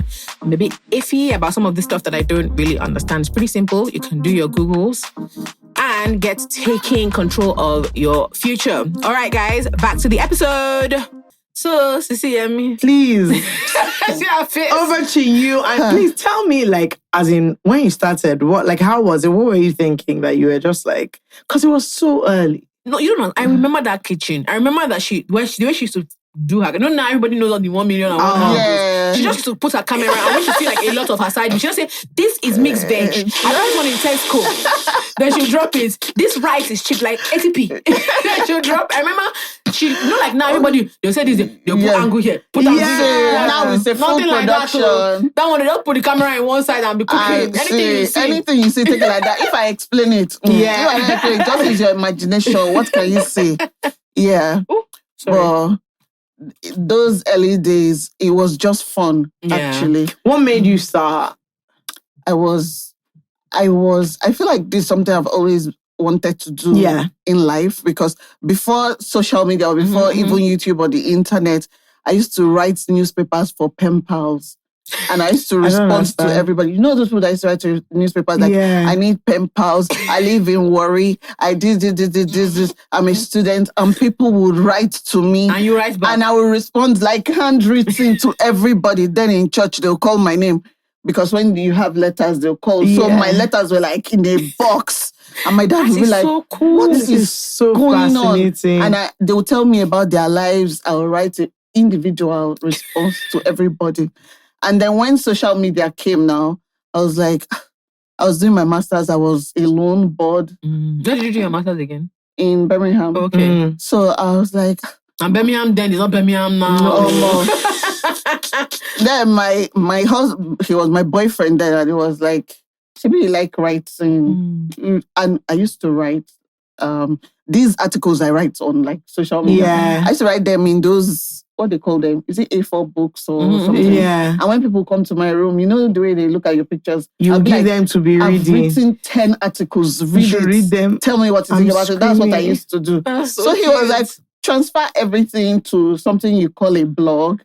Create a blog and like share. But Yemmie has been... So I created the blog, and then from blogging, YouTube came along, and people are like, oh, we should start doing video. And I'm like, video is even better because I've always wanted to be on TV. So YouTube is like mini TV for me. So I started YouTube, and from YouTube, I was meeting people from different... Then it was like pen pals on the different level. It was such a novel, like, get to meet people from YouTube and like to be interacting all with people. All of us were like friends. Yeah. Everybody was subscribing to each other and like talking to... Like it was like a big friendship group until now it's exploded. And then when I came to Nigeria, nobody was doing YouTube. Yeah. So I was like, but I've seen what YouTube... And you've already been on it. Yeah. So like, do you know what? Let me just continue. Even if nobody's doing it, let me just be doing it for now. And I just continued. And did you find your niche in terms of like cooking and lifestyle? Was it early or was it like were you doing different things? I feel my audience picked it out of me. Okay. So when I shared the first recipe on the blog, and they're like, oh, I tried it. It was really good. I'm like, you actually tried it. And then they're like, make videos about it. Make videos about this recipe. So I was doing short videos, 1 minute, 2 minutes, 3 minutes. And before I got to the stage where they were demanding, let's say, proper recipes. Yeah, like and I'm like, video. I did not go to school to study how to write recipes. I went online, how to write a recipe, how to measure food. Nigerian food, we don't measure. I was like, we don't do these things, but then you evolve and you do that. And then when I started having kids, they're like, oh, now that you have for adults, why don't you do kids for kids? So it's just the audience always like requesting. Well, when you started, were you doing like different lifestyle content and cooking was just one? Yeah, cooking was just on the side. I used to tell stories about my life in Warri or whatever was happening to me in pidgin English. Yeah. So that was what I used to do. Food was just a small part of it. But then when I was thinking about, how can we, you have to make a plan for your future. You can't be playing on the internet. My family, they're like, you have to do something. And I was like, of all these parts... That's how they paid for masters. Of all these parts I'm on, which one is more sustainable? Yeah. Which one can you see a career in? And I'm like, okay, this one, I've seen people do well in this. I don't know who is just writing articles and making money, but I know with food, you can do this, you can do so. I just went in that direction and it paid off. I want to ask a slightly random question. Growing up in Warri, your family is Yoruba, but you grew up in Warri. What was that like? Because I grew up here, and so I hear a lot of stuff about people who are from other places and they moved to the Southwest. Oh, yes. So I wanted to ask you, what was that like growing up in Warri? It was interesting because I spent most of my life in Warri. Yeah. So we just mixed with Ishekiri, Isoko, different cultures, and I love their songs. In fact, in my head, I feel like I am Ishekiri because Ishekiri is kind of like Yoruba. Yes. So I feel like I'm Ishekiri, but it's just when we're coming home, we come to Lagos. Yeah. Because that's where I'm from. Really? Yeah. You're from Lagos? Ikorodu. So, to me, it was an interesting life because I was exposed to their foods, culture, and then I schooled in Benin and I was exposed to the food and culture there as well. So I just feel like it made my life more fun. Yeah. Because I can relate with different people from things, different backgrounds. And I like my people, my worry people, praise, and worship, everything. Like it's just different. I find worry people so deeply fascinating. They are so funny. Wow. They're very funny. They are so funny. They're very funny. Like my dad always jokes that if like they picked me up from somewhere else, my sense of humor, that because he went to school in Enugu and then he did his youth service in what was Bendel State at the time. Oh, okay. I was like, yeah, you this girl, you should have been from Bendel State at the time. Like my sense of, they are so funny. Like I remember when I used to, and when I used to upset my parents, you know those nights of 1,000 laughs. Wow. I loved all of them. That era. I bought every single one. That one that they say worry again. Worry again too. Right. I go die and the likes. I find them so hilarious. I find them so funny, man. So because their version of observational comedy, it's also like completely so effortless. Funny. Like they're not telling a joke. They're just saying what they saw. Yes. They're just saying, see, this was happening. And it's just the manner. It's too funny. Yeah. The manner, the language. I'm like, what are you saying? Yeah. It's so funny. I loved it so much. And because like very Yoruba, I grew up here. So I'm always very fascinated by people who live a different life or grew up in a different culture, have different context. I remember one time I was trying so hard to be exotic. And I went to ask my grandparents. I said, where are your parents from? They said, Oshu. I said, your grandparents, Oshu. My grandfather told me that, let me tell you something, Jola Olua, he said if I put my leg on the ground in Elisha, my ancestors will stand up.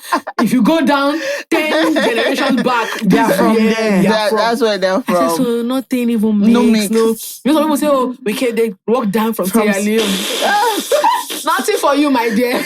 Now in my family, we are now mixed. Because of course we left one person there. My sister got married to an Isoko guy. So even during my baby's naming ceremony, they're like, why is your baby Elo and Ewomazino? I'm like, you don't understand. We now have Isoko blood in our family. So I can't say the same. My ancestors are from Cape Coast.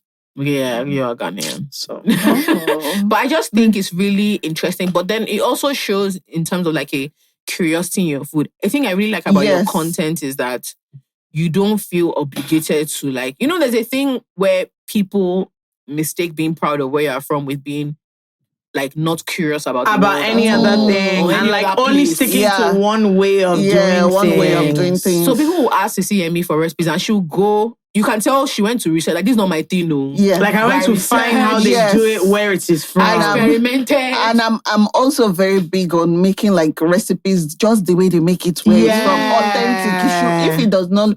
See, this I always see that argument happening on your page. And I'm just like, for my guys are big now. They took the photos for banga soup. Yeah. And it was not giving banga soup. I was like... I'm sorry, the banga I grew up eating, this is not how it looks. I cannot even accept this. Even if I accept any other recipe looking strange, let's say northern dish, I will never accept banga soup looking like this because I cannot explain it to my people how I did not get banga soup right. So I like to make sure that the recipes are unchanged as possible, make it as authentic to the roots as possible, unless when I'm remixing it for children. Fair. I have another question, like, because people who have sort of grown up on the internet, like, I don't even mean grown up like childhood, I mean like us, as the internet YouTube has been expanding, you were there. I remember. So you were expanding. I remember Patricia Brice's videos in Manchester. Oh my goodness! I remember when Patricia and Mike were living with our parents. When Mike was doing the paramedic, when he was doing what they call it, bodyguard. Yeah, bouncer. Big Mike was, as in, they were living inside that room, and she was doing video, and I'm just like, it's been bloody ages. Also, she used to wear one pink lipstick like this. And I'm like, I remember that year, all them Shelly, since. And I'm like, people have literally expanded with the internet. Yeah. Like, you were there when there were only a few people there. Like, how is that for life? Because you have a public-private life. Yes. It's not you're not the Kardashians, so people are not following you up and down. But there's a sense of like, I've been watching you for 13 years or whatever, that is like, people feel like they are in your life in a way. How's that for you, actually? I love it. And it's also scary. Yeah. Because you can't really have a private life anymore, but you are not an actress or a celebrity. Yeah, so it's a strange kind of, even my husband, when he goes out, they recognize him more because, as women, our looks change all the time. Yeah. So they might not know they are seeing Sisi Yemmie now, but they know they are seeing Yemmie because you remain the same. So he's always like, anywhere I go, people are always, somebody come on there, I saw your husband talking in filling station, arguing with the pump guy. I'm like, see, there's no privacy, right? And in some places you go, you think there should be privacy. There's still not, even in the hospital. When I'm giving birth and they are cutting my belly, the assistant nurse is like, I just watched your video now, but open your leg, let's do this thing. And I'm like, see, like, now I feel shy. Exactly. I was so you not shy. feel like you can't shout normally. You have to shout demurely in a cutesy you way. You can't insult. You can't be. So they're not gonna say if you see the way this woman was. See, to me, I was just like, you have exposed me now. I can't just be myself. Yeah, because you have told me, or like you know me now so well. You know what every part of my body looks like. So, but yeah, it's really cool because I feel like all these people are my friends. Yeah. I feel like if I go anywhere, I have friends. Yeah. I have, you have social currency. I have support. But I also feel exposed sometimes. In a way, This is so crazy because what we're going for our live show. The normal people who have been like, okay, you're coming to Dublin, this is what we're doing. Yeah. You have do you need makeup artists? Oh my God. Do you need so many people are like, do you want to come for listen, dinner? when you get in, we go for drinks? And I'm just like, no, and it's great because honestly, what were we going to do? Yeah. I have no idea what we would have done. Yeah. If people didn't invite us to dinner, I don't know. Obviously, you'll Google things or whatever, but like it's nicer if people are when you have come, let's do this. community. But it's just so fascinating because I'm just like, oh wow, okay. There are people that have watched from like they have before you marry. So it's like now they're like, as you're having kids, they're like, okay, too. You've joined now. It's deeply fascinating. Yeah, I wonder how far it will go. It will go. I think as far as you want. It goes as far as you want to take it. But I wanted to ask little bit about sort of like growing in public, and I don't mean in terms of just like the internet, but there's something about there's a joy, I think, or a luck to being able to develop and make mistakes and grow in private. But when you are public facing, even when you don't mean for it to be like that, people believe that they don't just have to share your joys, but it's their right to know what's going on. To say things like, why is Tito talking like that? To say, you need to beat that boy. Yeah. Or, why did you force them to finish their food? Or why is she dressing like that? And it can be tough. So I think because for somebody like you that gets a lot of support, there's a thing, basically what I'm getting at is people don't understand why anybody that's public facing is sensitive needs to a bit of privacy or sensitive so I wanted to talk a little bit about particularly because your children are also on the internet and people just feel they can say anything. So I wanted to ask what that's like. Yeah. I think for me it's like a new experience because I'm actually researching to see what the effects of children being in public, like that, growing up in public. It's because we wouldn't know. It's exactly, just happening now, right? Now, some people are like, okay, don't show your child's face on Instagram. It's too late. People know what they look like. Now. We can't change that. So how can we protect them? So to me, I'm just looking at it as, for me, it's an advantage being a public figure. Right. How can I make it an advantage for my child them as well? You have to piggyback on my success as a mom, so I can be your manager. The way I look at it is, I can be your manager.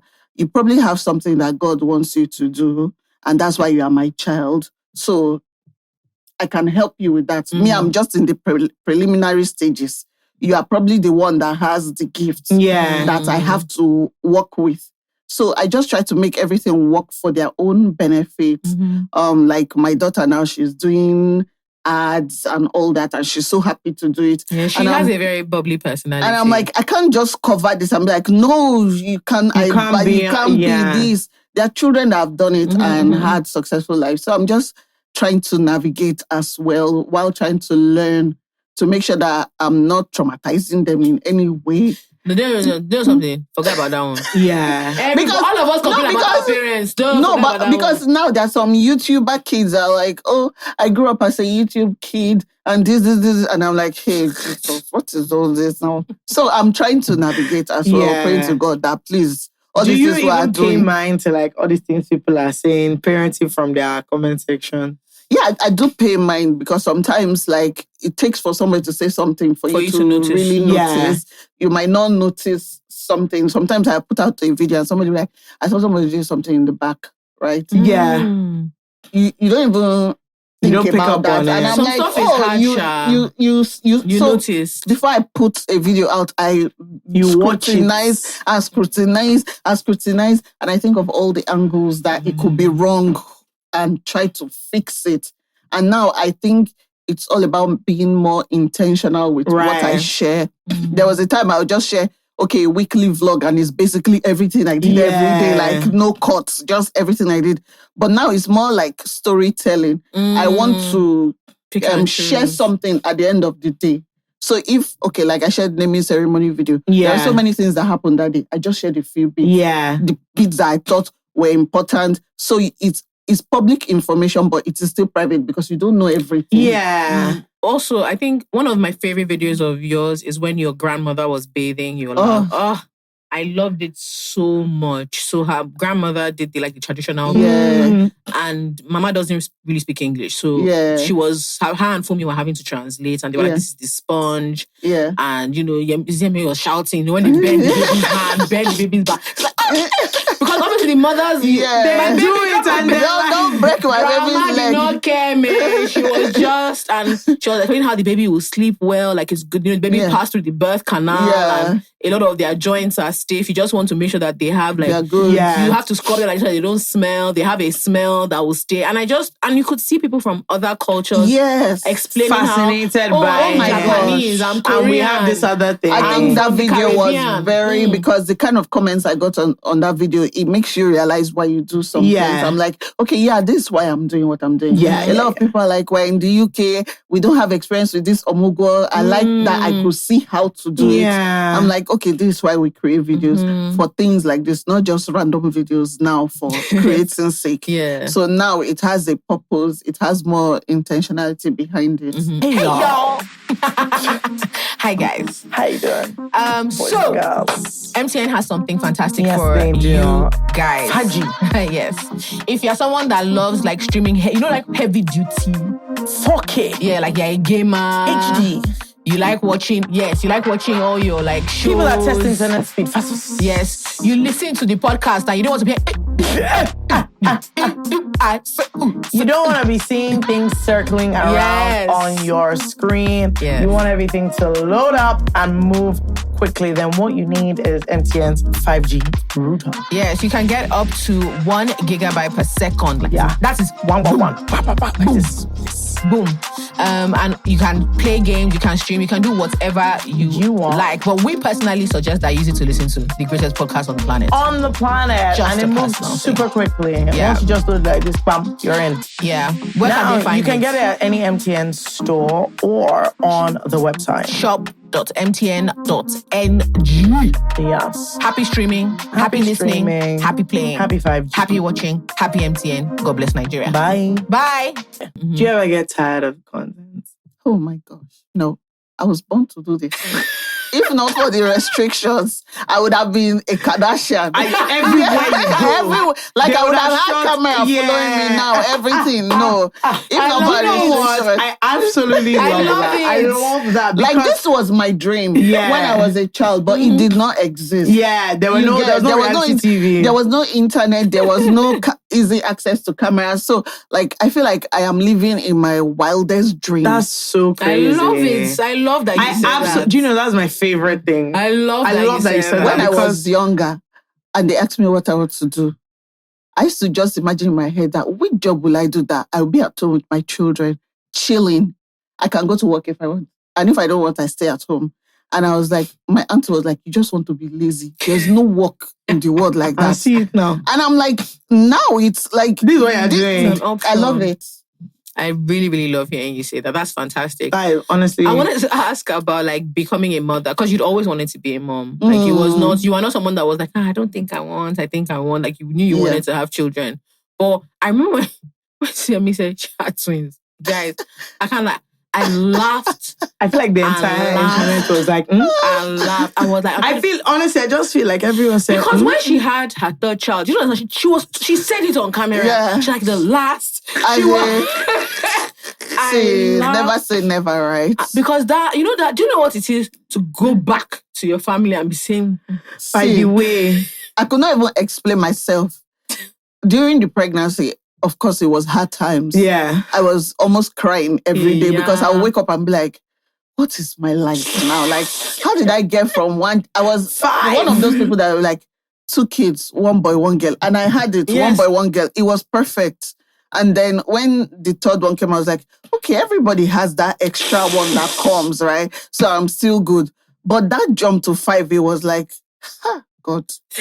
Not like, with twins. With twins, it was like, God was like, no problem. Keep doing now. See. It was just like, I was like, at first I was like, God, are you punishing me for something? Like, is there something I did that you are actually really just punishing me for?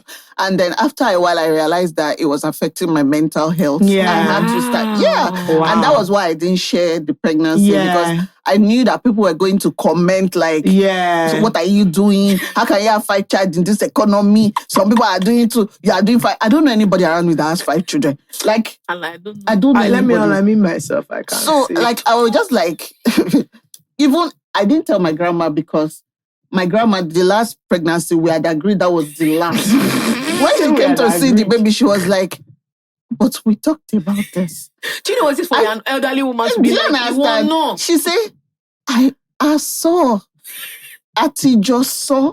Like, we have said it and we have concluded. How did you get here? I didn't even tell her.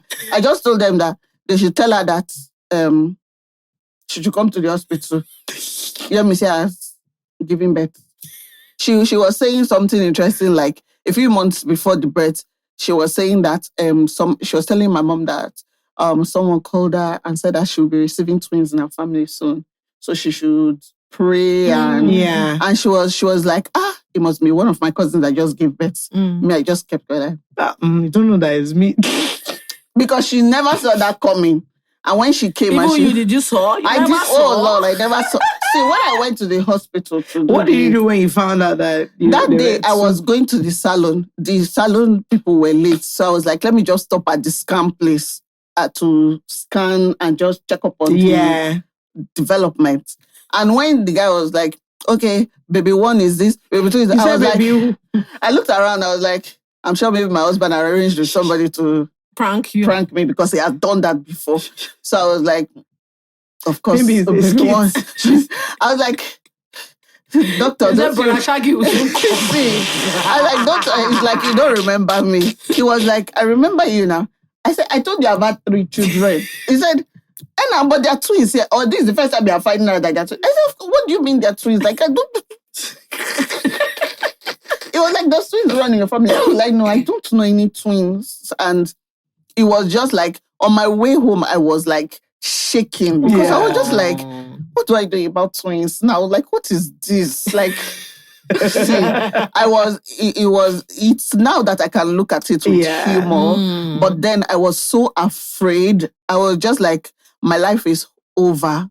I was talking to one of my sister-in-laws and I was crying. And I remember the word I used. I said, I feel like now I'm falling into a hole and there's no more escape from me. Oh, wow. And she was like, why do you feel like that? I just felt like all my dreams were disappearing. Now you have... Like, you already had your routine, you knew what you were like doing. Now you have to like start over a bit. If you want to travel with 2 kids, it's just easy. Where do you want to pack 5 children to? Man. Do you know what it made me laugh? Yeah, it's actually a production. I remember when Nicole was talking about how when she got pregnant with her third, that she was just like, her dream was that she would hold one, Nicole would hold one, and they'll just be moving. So when she had the third one, she was just like, okay, so where we keep this? I was like, even if we go and visit family, like my cousins were like, come over, come and say. I said, do you have room in your house for 5 children with their daddy and their mommy and nannies? Like, do you have space for us? Even when we're going out, there's no space in the car. Do you get? So I'm just like, cars. That's crazy. The adjustment was It's so funny because even remember when we had lunch with our friend's mom, I think earlier this year. Yeah. And somebody came to greet her. They had just had twins. Just those twins, they had 2 cars. Yeah. Because one grandma was an auntie, one baby. It was already a lot.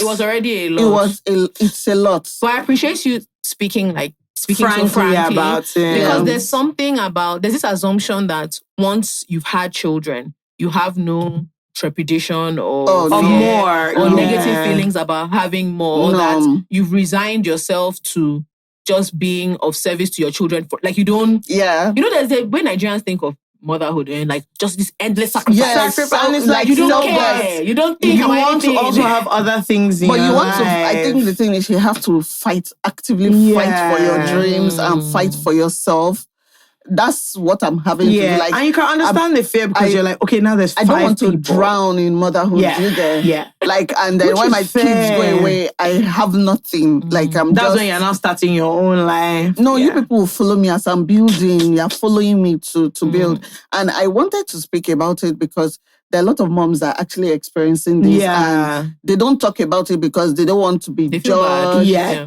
Even from the beginning of the pregnancy, when you go to the hospital and they're asking you what your options are, and you're like, you have the option to maybe take a tablet and everything goes away, right? Yep. And in the hospital, they're telling me that, do you know that married women are the ones that do the most abortions? Yeah. I was like, I never imagined it before that it would be married women. 100%. I have a friend that, I can't remember what, we were saying it casually, and I have no children. Husband, I'm not even get. I just they play. No, I just they play. So I remember, I know when you think you're talking casually to someone. Yeah. And then I said, her husband, they're very like lovey-dovey. And I said, hey, after another one enters. She literally said, Jola, I almost had an abortion with this one. So let's not crack that joke. The atmosphere just changed. I said, my sister, I'm so sorry. She said she did not know, like her mental health was on the edge. You won't know when you get to that stage and you're just like, I think what sealed the path for me was when I got home and I felt like something in my head, well, I would like to say it's the Holy Spirit saying, where you are in life now, you never even saw yourself getting here. If you do anything contrary, it will be like you trying to plan your future, of which the future, I am still the one in charge of it. So what are you trying to do? What if I have already placed things like this and you are trying to prove that you don't trust me to be capable by taking control of what you should actually not be taking control of? So I was just like, how can I go and pray to God and be like, God bless me when I've thrown something? Like, I will feel so guilty. Right. So now I'm like, I did everything I should do. Now take care of them. Like, and I would have to testify that right from when I gave birth, things have been like a breeze.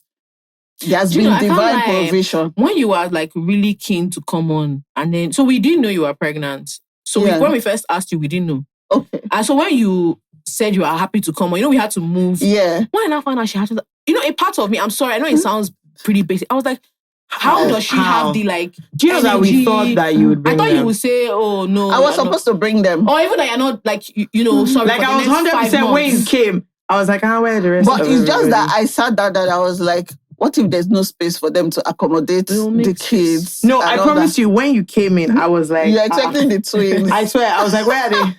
Yeah. Because I just figured at this stage... But this brings up another conversation. People leave mothers alone too much. I think so. Yeah. Yes. I think you don't want so much help. The effort of not wanting to burden them, you sort of... isolate. Because you're like, let them do their thing. And then you sort of stop giving them the opportunity to kind of still be themselves a bit. I think we need to also create spaces for moms. I think so. Like, because when I've had to go for events, my kids are in the car.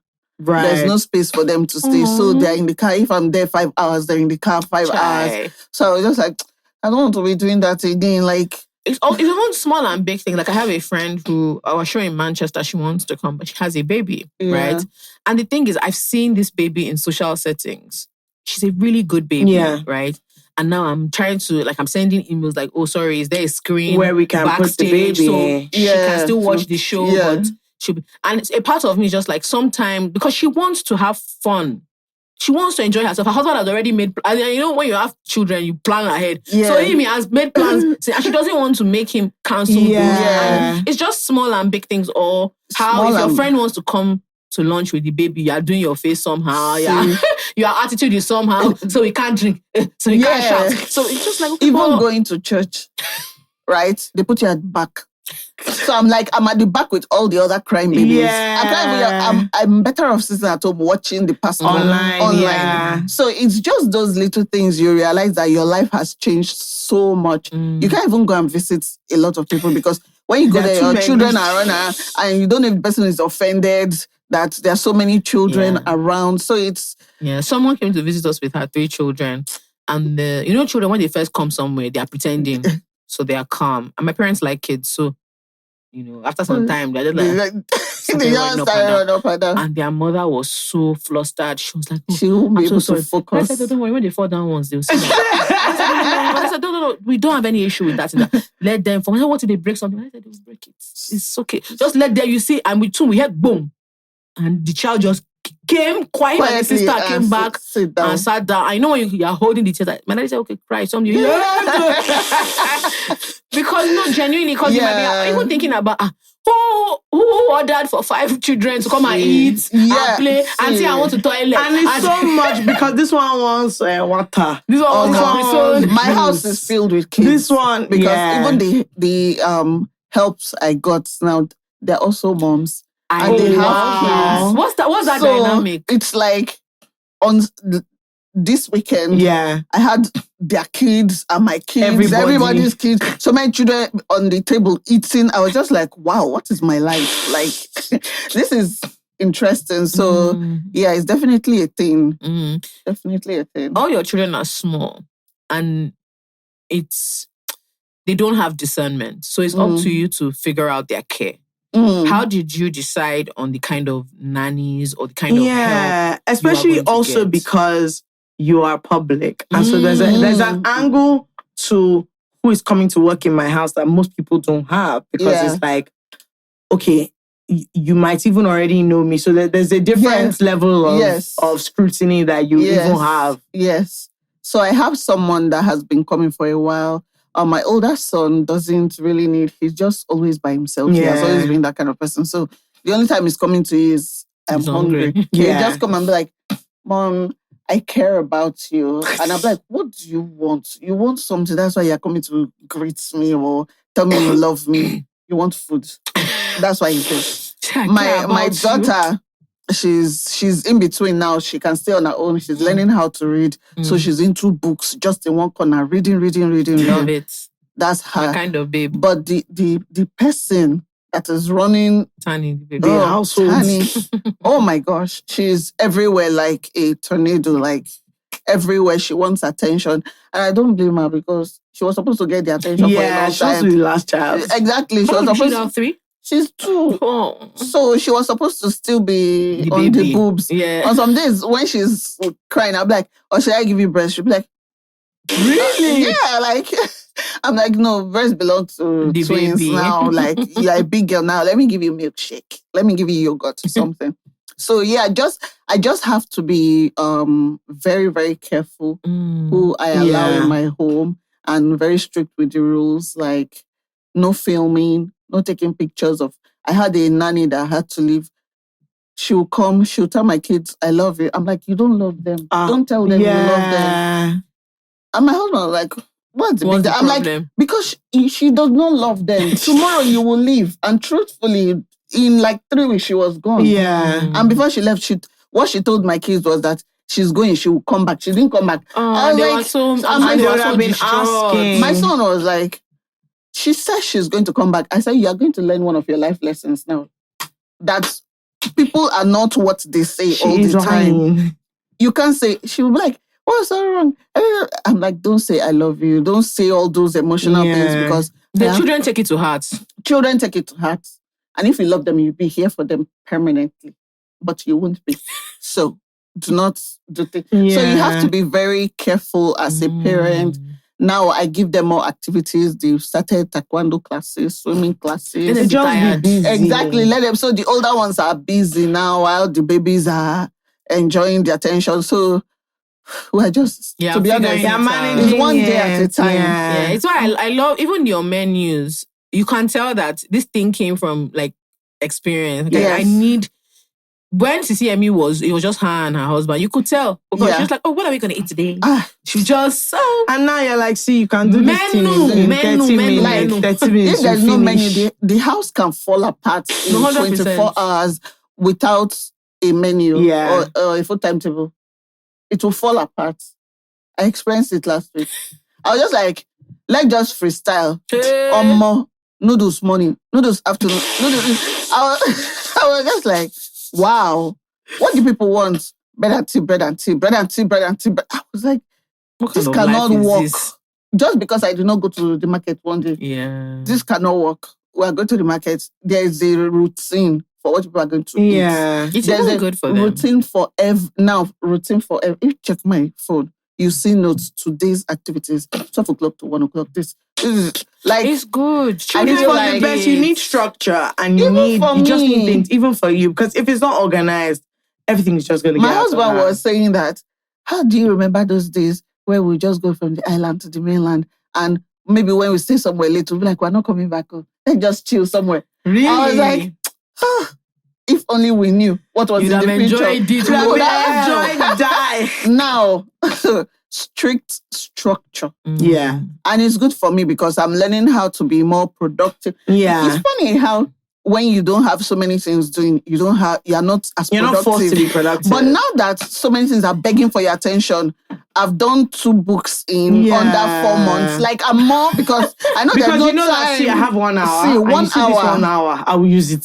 See, so I think it's good because it forces me to be more productive and to be my highest self. Yeah, I love that. I want to ask before we go about friendships and like other relationships because it changes even when you don't want it to. When you have children, when you have your own family, when you have children, it does. All of that changes. Like what has been the most like interesting thing you've noticed or that you've realized you have to make more effort or it's just natural? Because for you, it's not even just, at the same time your family is growing, your kind of social currency is growing, your audience is growing, your popularity is growing, which also changes relationships. Yeah. Anyway, like friendships and things. So how has that been? Like just your circle or whatever? Typically, before I didn't have circle like that. So I had 1 or 2 people, like 3 people that came around, and where we live is a bit on the outskirts. Yeah. So it can be, we used to live in a central place where I wake up in the morning and somebody was already in my house. But now we're living somewhere where before you come, you call me on Monday, you call me Tuesday, remind me on Friday, I am coming, I'm on my way to your house. So now it's difficult for friends to even just stop by. Yeah. So it's easy for us to just maintain ourselves. There's a lot of privacy where we live. And then with friendship, it has not been easy. Yeah. Like, apart from when I was in the hospital, I had 2 friends stop by, but my friends are having their... A lot of people are fighting for their lives right now. We're in that stage where a lot of people have kids. They are fighting with their work time. They're trying to balance. So the day I'm free, most of them are 9 to 5. As the day I'm free, they're not free. Me, I'm free on a Monday. I'm free on a Tuesday. Or Saturday, Sunday, you might not see me. They're free Saturday. So, like, some of them I've not seen this year. Yeah. Even on the phone, one of my friends, her birthday is today. If not that, I was breastfeeding at night. When I saw her post saying my birthday, I was like, hey, Jesus, I've forgotten a lot of birthdays. I hope they all forgive me because I was just I think they can see that. I was just like, you're trying. I don't even remember it was your birthday. I'm so sorry. Like, your birthday passed like last week. I'm really sorry. So it's not been easy. I feel like which is what my husband said, I should be trying to find a new circle instead of really trying to hold on to the ones that I had before because we may not be able to see eye to eye on so many things now. So look for maybe other moms like you, find a mom community to join. And I have friends now who will tell you that they're surprised at how well they get on with their children's friends' parents. Yeah, so now that's where we make friends from. Then do I be reticent because they felt like, is it like just convenience? But some of it is that you actually have you're relating, like you're on the same page, and it's very different. It's different when people are not on that page. And like all my friends that are children, I recognize that there is a thing that is happening to you that I don't, clue. And I'm not even pretend. I don't know what you are dealing with at all. It's the one you tell me that I can assist you. You say I should come to your house, I should hold this one, do this one, good. Anything concerning relating, I don't know. It's not easy. I went to my friend's house and she was like, see, this girl is sleeping. Just sit down here. I'm going to sleep. I just want to, if she moves like this, just wake me up. That was, and literally, I was just watching something with earphones, just looking at the girl. I'm making sure she does looking at my friend. She said if she moves, it's fine. If she wakes up, just wake me up. And that's how the whole... Sometimes that's all. I said the whole 1 hour I was there, all I did was, as I was watching my thing, I would just look, okay, you are sleeping, your mom is sleeping, lovely. She woke up like this. My friend woke up. She said, let me not lie to you. As this girl has woken up now, I see she's shouting back. Yeah. Nothing we're discussing again. Nothing, no. That's how I went to my house. Nothing. And that was the activity for the day. Sometimes you have to do that. I've done. She literally was like, I need to sleep. And my husband is not here. I need somebody to watch this while I'm sleeping. It's good and I was like, well, thank God I don't have what I'm doing. No, honestly. It's good to have the that friendship support. will change and you have to be like open to it because the idea is that you both like need each other in a different way. Yeah. Is that, Jola no vex, so you help me go market. And I was like, if I had a thing of, okay, so you're calling me to your house, we did not gist, you did not. She just said, do you have earphones? I said, yeah. She said, okay, no problem. So I'm going to bed.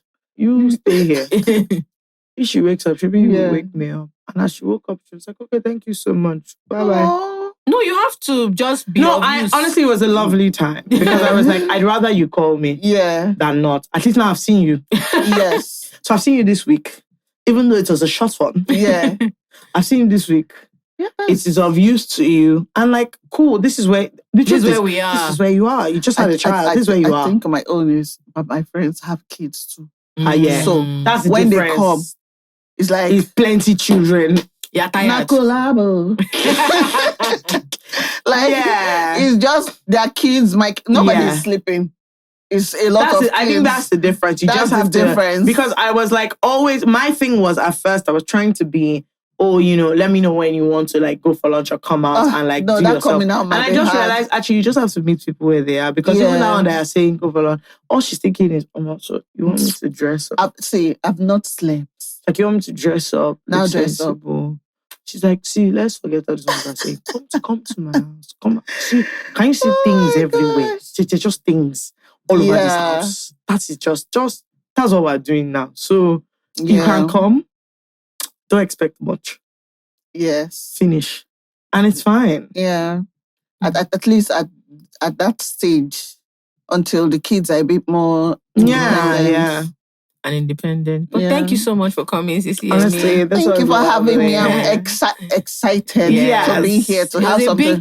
Big guest for our big birthday. Big guest. Honestly, thank you so much. We had a fantastic time. If people are looking for you, where can they find you? You can find me everywhere. I live on the internet. Sisi Yemmie on Facebook. Sisi Yemmie on Twitter. Facebook. Actually, do you know what Facebook is mad? Facebook is mad active, man. Has now monetized Nigeria. Yes, so and they can, and as in people are making money from the video. It's crazy. The amount of money people are making. Videos. I checked my DC, it was $30 with it.